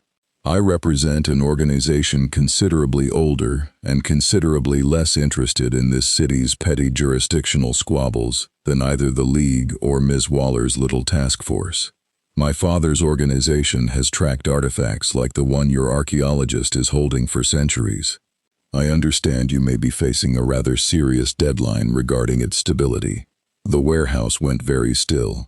"How do you know about the timeline?" Robin said, sharp, the calm archaeologist's mask slipping just slightly. "I have my sources," Talia said, mild. "Better sources than you'd expect, in a city this crowded with people who think they're the only ones paying attention." She took a slow step closer, and Zoro's grip on Watto tightened, though she didn't so much as glance at the blade. "I'm not here to take the artifact, or to compete with whatever working your Dr. Fate is preparing. I'm here to offer you something considerably more valuable than any of the other parties currently circling you have bothered to provide." "And what's that?" Nami asked, wary. "The truth about what's actually on the other side of that ward," Talia said, "which my organization has known, in fragments, for longer than any government agency in this city has existed. Information your Dr. Fate does not have, and would take considerably longer than 3 days to piece together on his own." The offer hung in the warehouse's quiet air, heavy and impossible to ignore, and every member of the crew felt the same uncomfortable pull, the specific vertigo of being handed exactly what they needed most, from someone they had absolutely no reason yet to trust. "And what would that information cost us?" Robin asked, finally, careful, already bracing for the answer. Talia smiled, slow and unhurried, the smile of a woman who had never once in her life needed to raise her voice to get exactly what she wanted from a room. "Let's discuss that," she said. "Somewhere your friends from the Justice League and ARGUS aren't quite so likely to be listening." Nobody moved for a long moment. Talia al Ghul stood in the warehouse's gray evening light with the patience of someone who had made this exact offer 100 times before and had never once needed to sweeten it, because she understood, better than most, that the offer itself was the sweetness. "No," Luffy said, before anyone else had a chance to weigh in. Talia's eyebrows lifted, fractionally, the first genuine reaction she'd shown since walking in. "You haven't heard the terms." "Don't need to," Luffy said, arms crossed, standing between her and the rest of his crew without seeming to have consciously decided to. "You want something private, something we can't say in front of the people we've been talking to, honestly, for 4 days. That's already the terms, far as I care. Whatever you want us to trade, it's not something you want them to see." Something in Talia's expression shifted. Not offense exactly, but a recalibration, the same kind every powerful stranger in this city seemed to go through the moment they realized Luffy wasn't going to be handled the way they'd planned. "Perceptive," she said, finally. "Your captain, I take it?" "That's right." "Then I'll be direct, since subtlety seems wasted on you." Talia's gaze moved past him, to Robin, to the slab still held close against her chest. "My organization has fragments of the tradition that built that ward, enough to significantly shorten your Dr. Fate's timeline, perhaps enough to save you the danger of a working none of you fully understand yet. In exchange, I want the artifact studied, jointly, under my organization's supervision, alongside whatever the League contributes, once the immediate crisis passes. Not taken, not controlled exclusively, studied, together, with full transparency on both sides." "That doesn't sound so bad," Usopp said, quietly, from behind Sanji, unable to help himself. "It doesn't," Robin agreed, and there was real conflict in her voice. The specific tension of an archaeologist being offered exactly the kind of collaborative access she would have killed for, under any other circumstances. "Which is exactly why I don't trust it. Nothing that sounds this reasonable has ever actually been this reasonable, not once, in every ruin we've ever walked into." Talia inclined her head, unbothered, almost approving. "Fair skepticism. I won't insist you decide tonight, but I'd ask you to consider the shape of your actual choice here." Her eyes swept the warehouse once more, taking in the crew, the ship, the tension still hanging thick in the air from Waller's visit that afternoon. "You are being courted by an intelligence agency that wants to catalog you, a corporation that wants to study you, and a vigilante network that wants to monitor you. All three, in their own ways, want to manage you. I am the only one who's walked in here offering a partnership with actual reciprocity attached, and offering it, notably, without demanding you disclose anything about yourselves beyond what's necessary to save your own crew member from whatever this working is about to ask of her." That landed. Robin felt it land, felt the weight of it settle uncomfortably close to the fear she hadn't fully voiced to anyone yet. The fear of being the load-bearing wall in a repair job nobody, not even fate, could fully guarantee would go smoothly. "I'll think about it," Robin said, finally, careful and measured. "That's all I'm offering tonight. Not a yes, not a no. A conversation for later, once the immediate crisis is handled and I'm not making a decision this large under this much pressure." "That's more than I expected, honestly," Talia said, and there was, for the first time, something almost like genuine respect in it. "Most people say yes far too quickly. Once I've shown them exactly how alone they actually are in a city like this one." "We're not alone," Luffy said, flat and immediate. "We've got each other. That's not the same as alone, no matter how many strangers show up with offers." Talia studied him for a long moment. The same rapid, careful assessment everyone in this city seemed compelled to run on him within minutes of meeting him, and something in her expression shifted again, subtly, into an emotion Robin couldn't quite place until Talia spoke again, and the shape of it became clear. Not respect, exactly, or not only respect. Something closer to recognition. You remind me of my father, a little, Talia said, quiet, almost to herself. Before he decided the world needed to be fixed rather than simply protected. That certainty. That refusal to compromise on what's owed to the people who follow you. A pause, and something almost like a warning crept into her voice. Be careful which direction that certainty eventually points, Captain. It's a very short walk from protecting people to deciding, on their behalf, what protecting them actually requires. She left before anyone could respond to that, disappearing into the dark the same silent way she'd arrived, and the warehouse settled into an uneasy quiet in her wake. That was unsettling, Chopper said, small, ears drooping. She wasn't wrong about the position we're in, though, Nami said, sitting down heavily, rubbing her temples for what felt like the 100th time in 4 days. Waller wants a catalog, Lena wants a data set, Talia wants a partnership with strings we haven't fully seen yet. And Batman, she trailed off, thinking. Batman hasn't asked us for anything yet, Robin said, slowly, realizing it as she said it. Not directly. He's asked us to be monitored, to be cautious, to loop him in. But he hasn't actually made us an offer the way the others have. Maybe that's its own kind of offer, Sanji said. The absence of a price tag. Or maybe he just hasn't decided what he wants from us yet, Zoro said, practical as ever. Which isn't the same as not wanting anything. The conversation might have gone on longer, might have spiraled further into the particular exhausted paranoia that came from 4 days of careful, high-stakes diplomacy with strangers who all, in their own ways, wanted a piece of them. Except that Robin, still holding the slab, suddenly went very still, her breath catching audibly enough that every head in the warehouse turned toward her at once. Robin? Nami said, alarm spiking immediately. It's warm, Robin said, quiet, staring down at the stone in her hands. It wasn't warm a minute ago. The script along the slab's edge, dark and dormant for 4 days except for its faint occasional pulse, was glowing now, not the brief flicker they'd grown used to, but a steady, building light.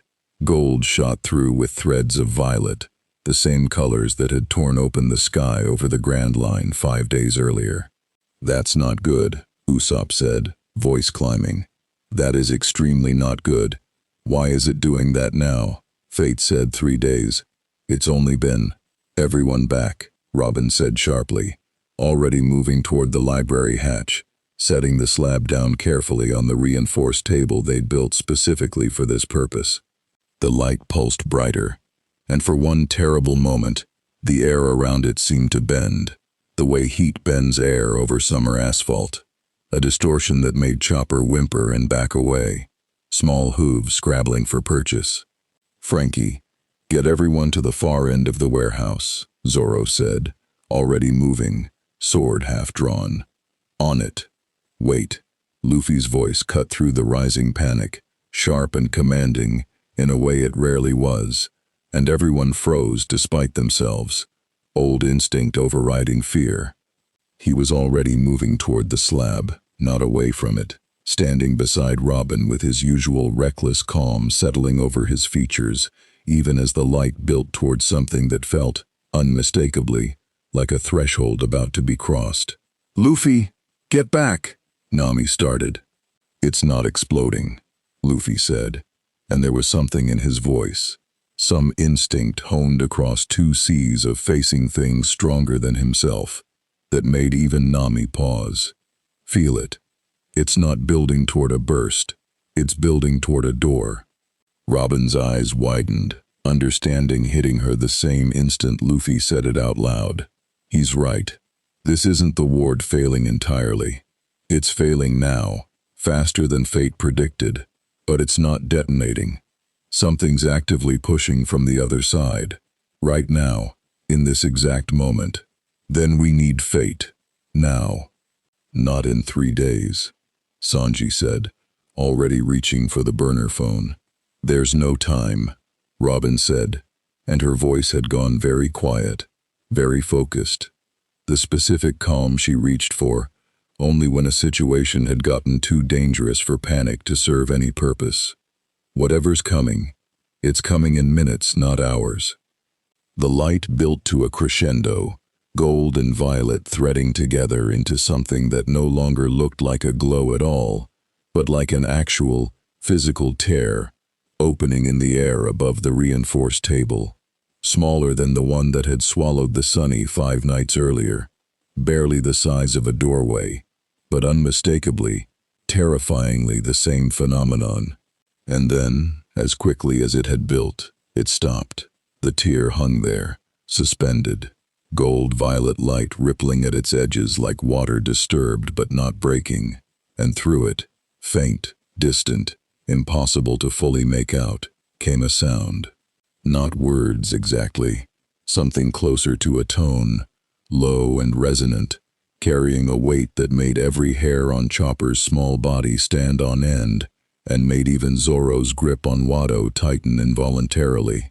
Then, just as suddenly, the tear collapsed in on itself, the light guttering out like a snuffed candle, and the warehouse was plunged back into ordinary evening dimness, the slab sitting inert and dark on the table, as if nothing at all had happened. For a long moment, nobody breathed. "What?" Usopp said, finally, voice barely above a whisper. "Was that?" "A warning," Robin said, quiet, staring at the now dormant slab with an expression that had gone entirely, completely serious. The particular gravity she carried, when a discovery had stopped being academic and started being existential. Or a test, I don't know which, but that wasn't the ward failing completely. That was something on the other side confirming the door still exists, confirming we're still here, still connected to it. She looked up, meeting Luffy's eyes, then Nami's, and there was something in her expression that none of them had seen from her before. Not fear exactly, but the closest thing to it Robin ever let herself show.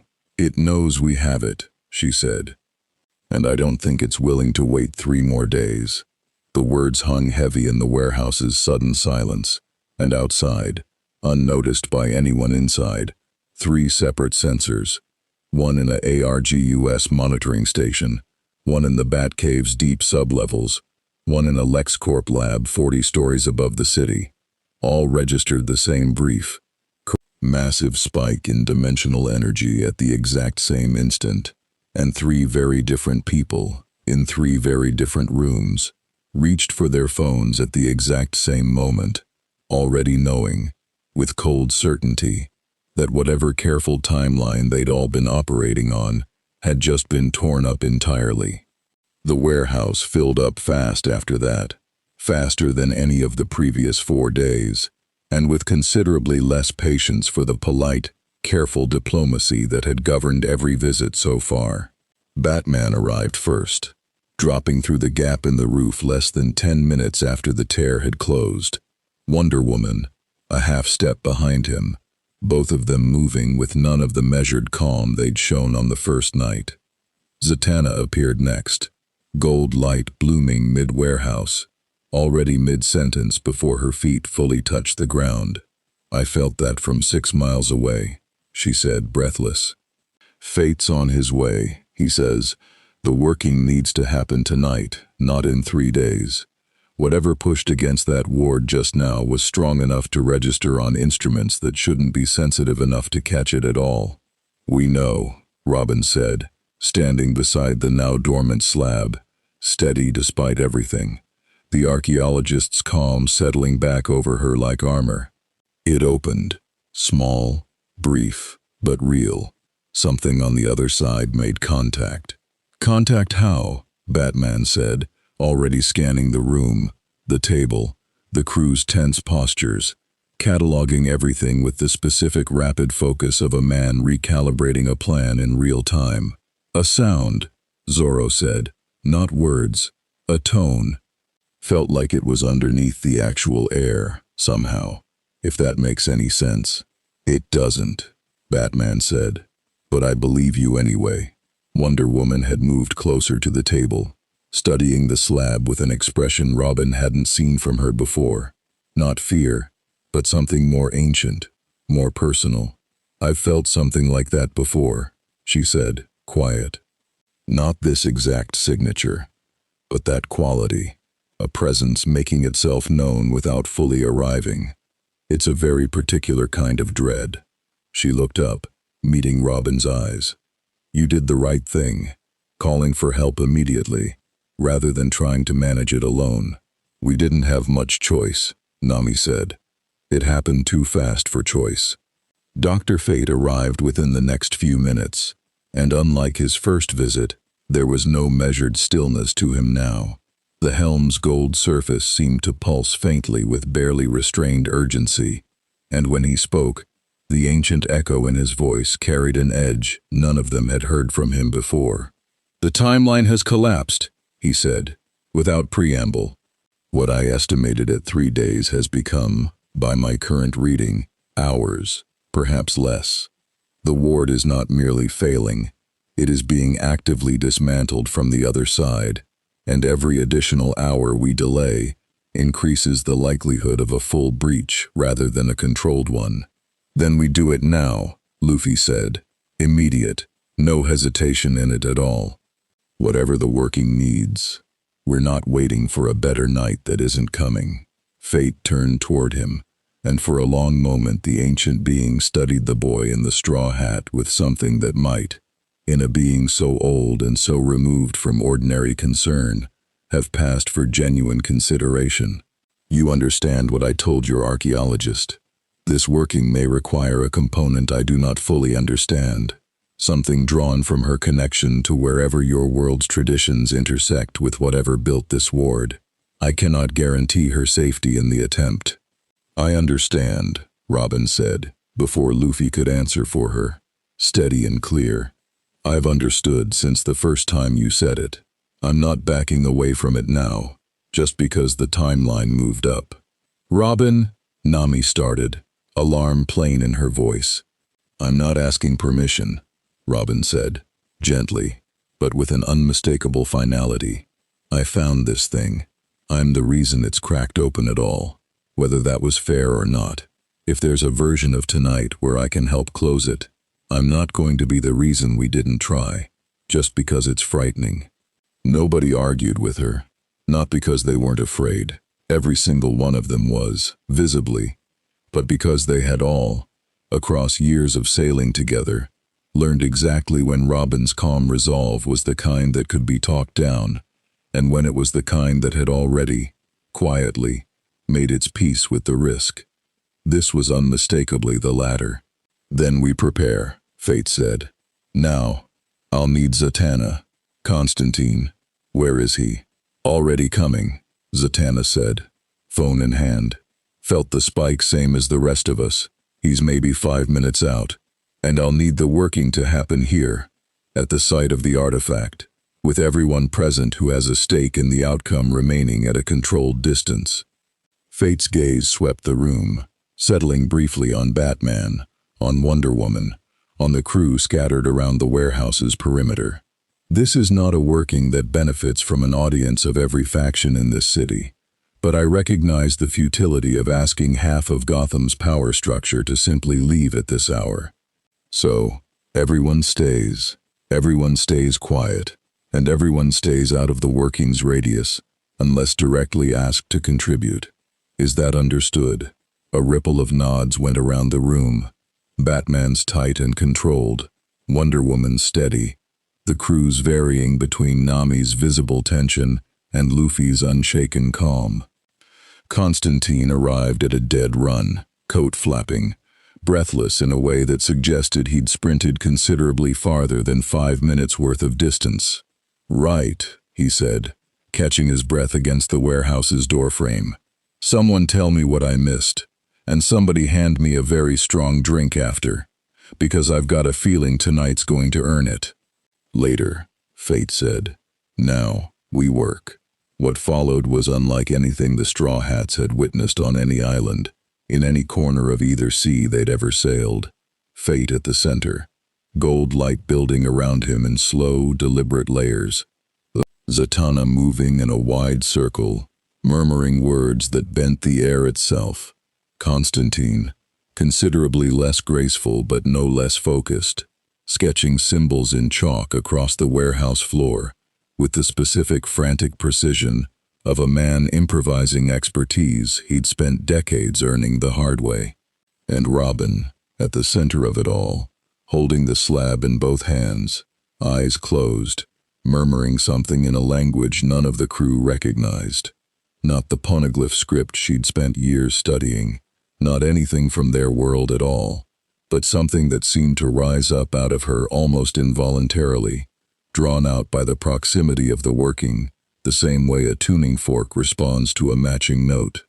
"Robin?" Chopper said, small and frightened, watching her from Zoro's shoulder. "She's fine," Zoro said, though the tightness in his voice suggested he wasn't entirely certain of that himself. "She's just doing what she needs to do." The gold light built and built, threading through violet the way it had before the initial tear opened. And this time nobody in the warehouse breathed easy through it. Every member of the crew standing tense and ready, every League member watching with the specific stillness of people who had done this kind of dangerous, uncertain work before, and knew exactly how badly it could still go wrong despite every precaution. Fate's voice rose, ancient and resonant, weaving through Zatanna's murmured counterpoint and Constantine's rougher, more improvised additions, and beneath all of it, Robin's voice continued its strange, unbidden litany, until, abruptly, her eyes snapped open, wide and unfocused, and she gasped a single word that carried through the warehouse with a weight far beyond its volume. "Wait." The working staggered. Fate's gold light flickered, and for one terrible moment, the whole careful structure of the ritual seemed on the verge of collapse. "Robin, what?" Nami started, half a step forward before Zoro's hand caught her arm, holding her back. "I see it," Robin said, breathless, eyes still distant, still somewhere none of the rest of them could follow. "I see what's on the other side. It's not what we thought. It's not a monster. It's not a tide of destruction." Her grip on the slab tightened, knuckles white. "It's people. Trapped. The same way we were trapped before we came through. This isn't a door to something trying to invade. It's a door to somewhere that's been sealed off, and whoever's pushing from the other side isn't attacking.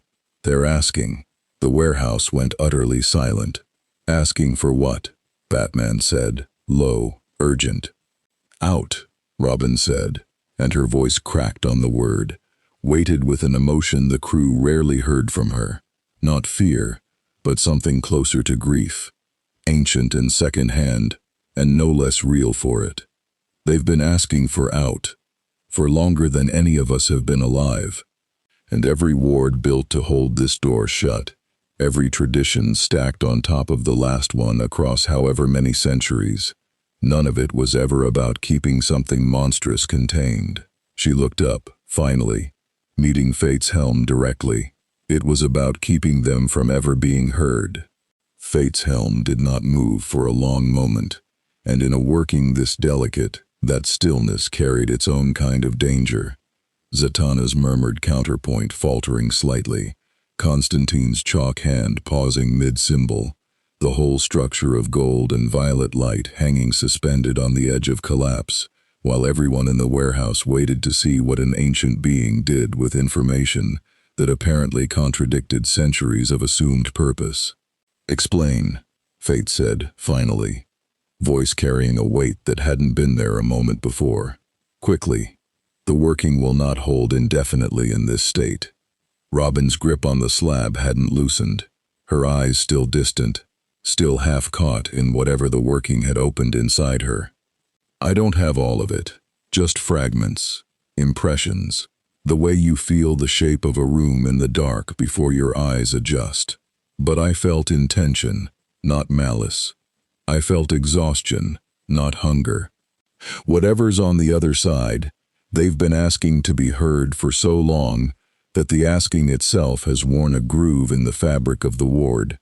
That's why it's failing now, not because something's attacking it, but because centuries of quiet, patient pressure finally found the crack we made when we moved it. That doesn't mean it's safe to open, Batman said, sharp, cutting through the moment with the particular hard pragmatism that had kept Gotham standing through worse threats than this. Trapped doesn't mean harmless. Prisons get built for reasons. Sometimes those reasons are unjust. Sometimes they very much aren't. I know that, Robin said, and there was an edge in her voice now, tired and raw. I'm an archaeologist. I've spent my entire life learning that history lies about who deserved what. I'm not telling you to fling the door open on blind sympathy. I'm telling you the assumption everyone in this room has been operating under. Monster on one side, victims on the other, might be exactly backward, and that changes everything about how carefully we need to handle whatever happens next.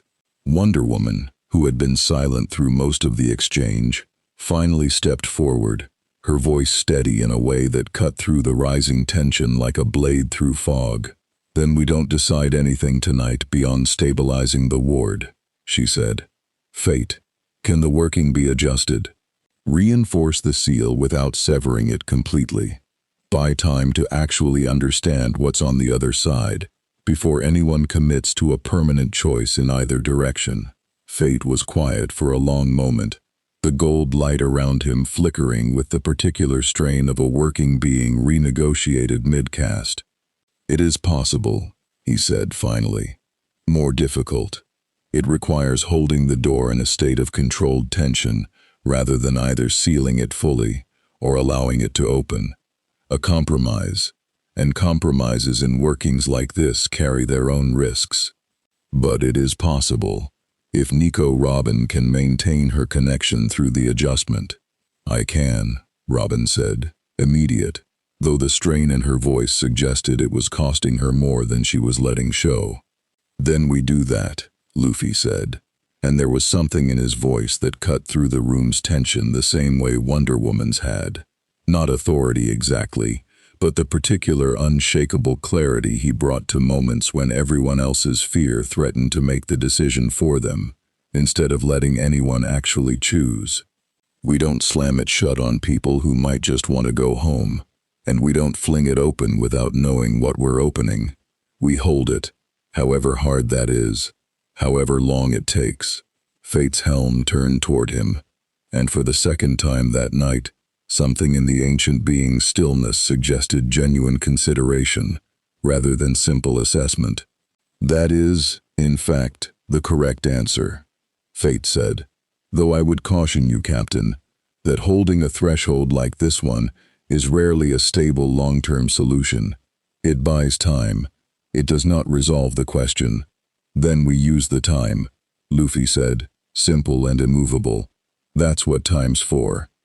The working resumed, Fate's voice rising again, Zatanna's counterpoint steadying, Constantine's chalk hand moving faster now, adjusting symbols with the frantic, focused precision of a man, improvising a solution to a problem that had never once, in his considerable experience, come with an instruction manual.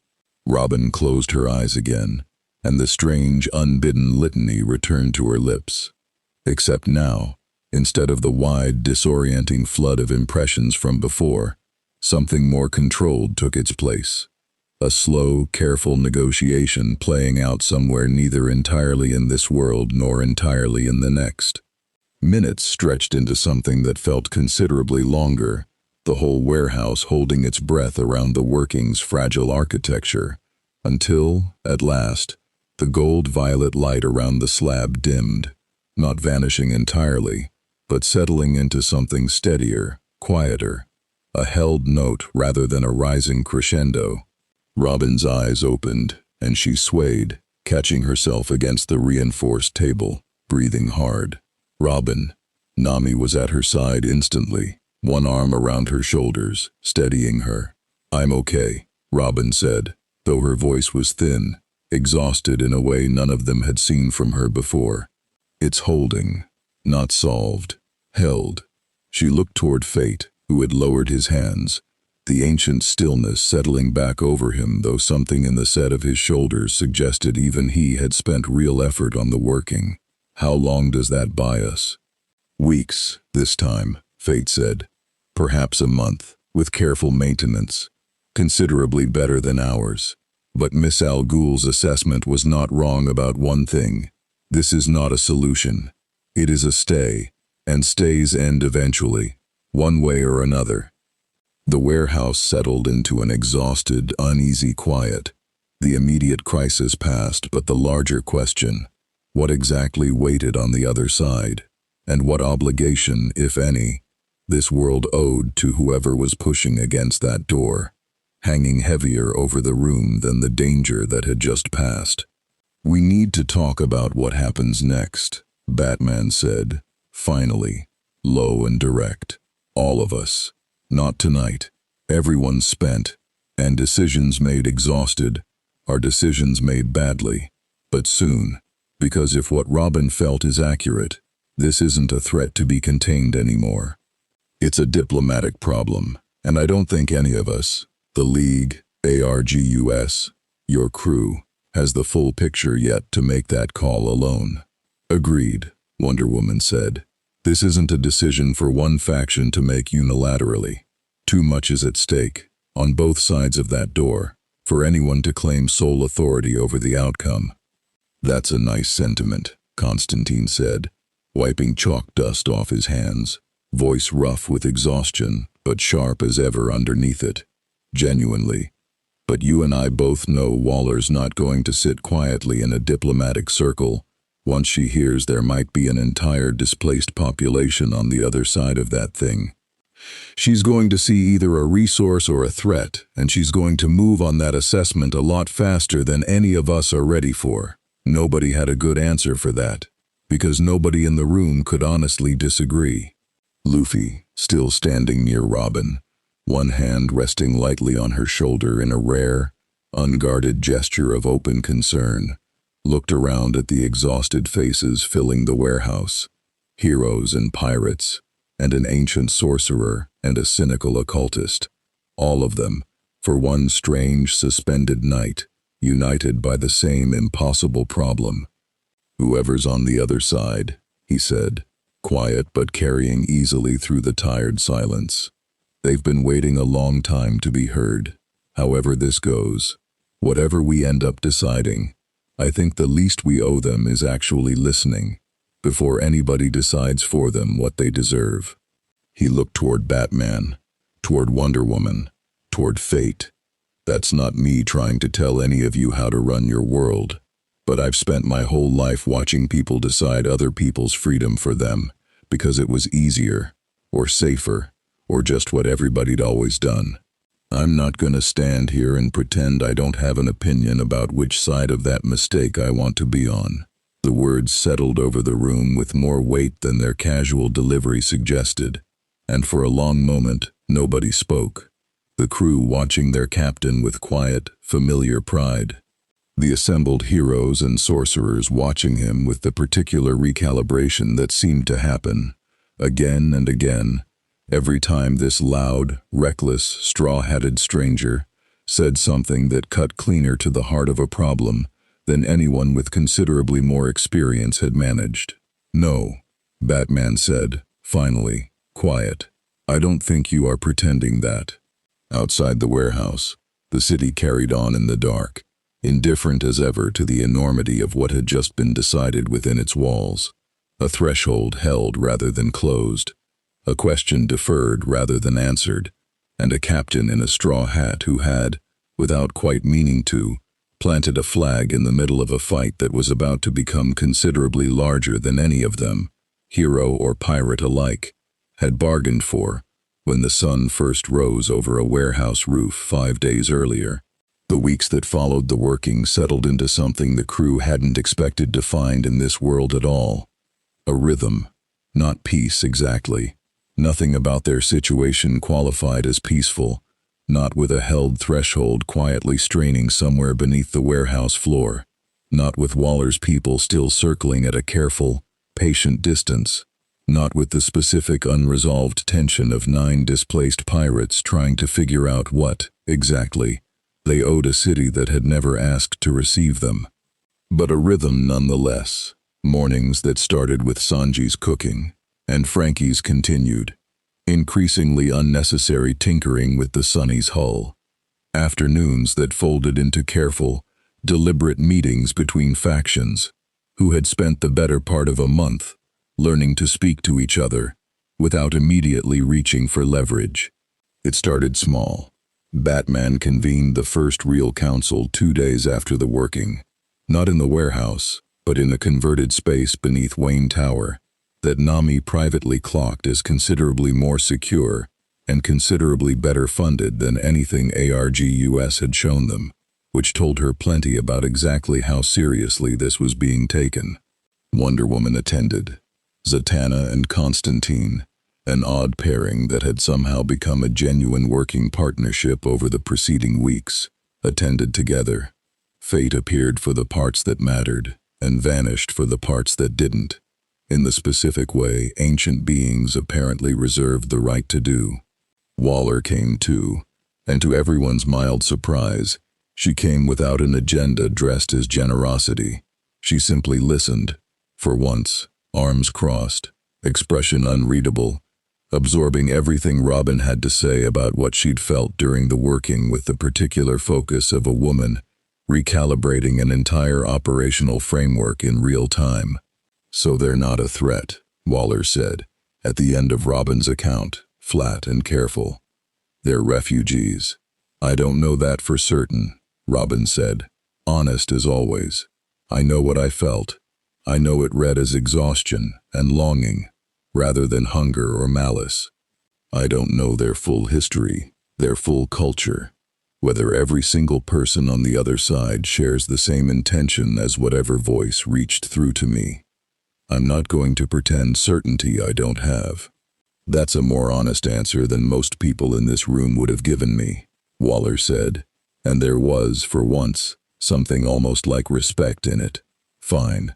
Then here's my position. We don't open that door on faith. We open it on information. Careful, patient, verified information, gathered over however long it takes to actually know what we're dealing with. I've spent my career being the person in the room who assumes the worst so nobody else has to. I'm not going to stop doing that now. But I'm also not going to pretend Robin's read on this is worthless just because it's inconvenient. It was, Nami reflected later, the closest thing to genuine cooperation she'd seen from Waller since the first night, and she found herself, cautiously, recalibrating her own assessment of the woman in turn. Not trust, not yet, maybe not ever fully, but something adjacent to it. Respect for a kind of honesty that didn't need to be flattering to be useful. Lena Luthor got her seat at the table too, eventually, after weeks of careful maneuvering, and one memorable evening where she'd shown up uninvited to a League strategy session and simply refused to leave until someone acknowledged that LexCorp's dimensional theory work was, in fact, more advanced than anyone in the room wanted to admit out loud. She didn't get everything she wanted. She got enough, controlled, supervised access to study the ward's mechanics, under conditions Robin and Fate both signed off on, which was, for Lena, apparently victory enough to work with for now. Talia al Ghul never returned to the warehouse after that first unsettling visit, but her information found its way to Fate through channels nobody in the crew fully understood, fragments of the original warding tradition that helped stabilize the working considerably faster than anyone had expected, offered, as far as anyone could tell, without any further demand attached, which left Robin turning the gesture over in her mind for days afterward, unable to decide whether it had been generosity or a longer game whose shape she simply couldn't see yet. And Task Force X came back once more, unofficially, off the books, Harley and Killer Frost and Deadshot slipping into the warehouse late one night with a bottle of something Sanji eyed with deep professional suspicion and a genuine, unguarded question about what it actually felt like to choose your own crew, rather than have one assigned to you. Jinbe answered that one at length, patient and thoughtful, and Nami noticed, without saying anything, that Killer Frost stayed the longest of the three, listening more than she talked, something in her carefully guarded expression loosening by fractions across the course of the conversation. Luffy's plaza moment never fully faded from the city's memory either. If anything, it grew, folded into local legend faster than anyone expected. The stretch-armed stranger who'd stopped a baton mid-swing becoming, over subsequent weeks, a recurring fixture in Gotham's stranger corners. A warehouse fire in the Narrows, stopped cold by an arm that shouldn't have been able to reach that far. A corrupt dock workers' union boss, publicly and rather spectacularly humiliated, after Luffy overheard him threatening a striking crew. Small, scattered acts of the specific, uncomplicated justice that had always defined him, none of them sanctioned, none of them coordinated with the League's careful protocols, all of them adding up, slowly, into a reputation the city hadn't fully decided what to do with yet. Batman never fully approved of the method. He never fully stopped Luffy from doing it either, a tension that neither of them resolved exactly, so much as learned to hold, the same way Fate's working held the threshold beneath the warehouse. Not solved, but stable enough to keep standing on. The Sunny stayed docked in Gotham's East End through it all, patched and repaired and, eventually, genuinely seaworthy again, though nobody on the crew talked much about actually leaving. There was too much unresolved, the threshold, the growing, careful relationships with a world that had, against every reasonable expectation, chosen curiosity over conquest more often than not, the specific unfinished feeling of a story that had barely begun to reveal its true shape. On a quiet evening near the end of that first strange month, Robin sat on the Sunny's deck with the slab beside her, dormant now, steady, held, watching the sun go down behind Gotham's skyline in a wash of orange and violet that reminded her, uncomfortably and not unpleasantly, of the colors that had first torn them out of their own world. Luffy dropped down beside her, uncharacteristically quiet, watching the same sunset. "You okay?" he asked, eventually, which was, for Luffy, a remarkably direct question. "I don't know yet," Robin admitted. "I don't know what we've started here. Whether holding that door is the right choice, or just the choice that let us avoid making a harder one. Whether we're going to spend the rest of our time in this world as guests, or hostages, or something in between that nobody's invented a word for yet. Does it matter?" Luffy asked, not dismissively, genuinely curious, the way he was genuinely curious about most things that actually mattered to the people he cared about. Robin considered this for a long moment, watching the light fade. "Yes," she said finally, "but maybe not as much as I thought it would, 4 weeks ago. We're still here, still together, still choosing every day what kind of people we want to be, in a world that never asked for us." She looked over at him, and something in her expression eased, just slightly. The particular relief of a heavy question set down, if not fully answered. "Maybe that's enough for now." "It's enough," Luffy agreed, simply, and settled back against the deck, hat tipped over his eyes, entirely unbothered by everything that remained unresolved. The threshold, the factions, the whole uncertain shape of a world they'd fallen into by accident, and, somewhere in the last month, quietly decided to stay in, and fight for anyway. Behind them, the Thousand Sunny creaked gently in the harbor's evening current, patched and whole and ready, whenever the moment finally came, to sail toward whatever this strange, tangled, half-adopted world asked of them next. The city didn't change overnight, and neither did the crew that had fallen into it. Gotham kept its shadows. Its factions kept their agendas, careful and competing, and occasionally, surprisingly, aligned. The door beneath the warehouse kept its quiet, held tension, a promise deferred rather than broken, waiting on patience nobody involved had fully earned yet, but all of them, in their own ways, had chosen to extend anyway. What changed was smaller and larger than any single dramatic turn. It was Waller learning to value an honest answer over a convenient one. It was Batman recalibrating, slowly, what justice looked like when it didn't move at his pace. It was Harley Quinn staying a little longer each visit, and Killer Frost asking a second question after the first one landed somewhere she hadn't expected. It was a whole city, in fits and starts, learning to ask what a stranger's freedom was worth before deciding, on their behalf, what it should cost. And it was 9 pirates, further from home than any of them had ever sailed, choosing, not because anyone made them, not because any code demanded it, but because it was simply who they'd always been, to stay, and listen, and fight for a door they hadn't built, and a world they hadn't asked for. Because somewhere behind that door were people who'd been waiting a long time to be heard, and the Straw Hats had never once, in their whole reckless, loyal, unstoppable history, been able to sail past that kind of waiting without stopping to answer it. The sun set fully behind Gotham's skyline, and the Thousand Sunnies sat quiet in her harbor, and somewhere beneath the warehouse floor, held steady by a working built from 5 different traditions, and one archaeologist's stubborn, aching hope, the threshold waited.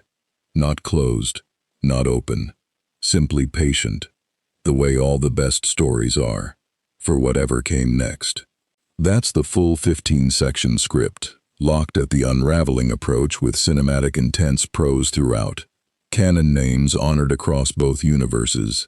Luffy at full Gear 5 capacity with no unexplained nerfing, and the ethical dilemma, open the door versus contain it, resolved through the held threshold compromise, as the story's true climax rather than a straightforward battle. Let me know if you'd like any section expanded, revised, or if you want a sequel hook explored further.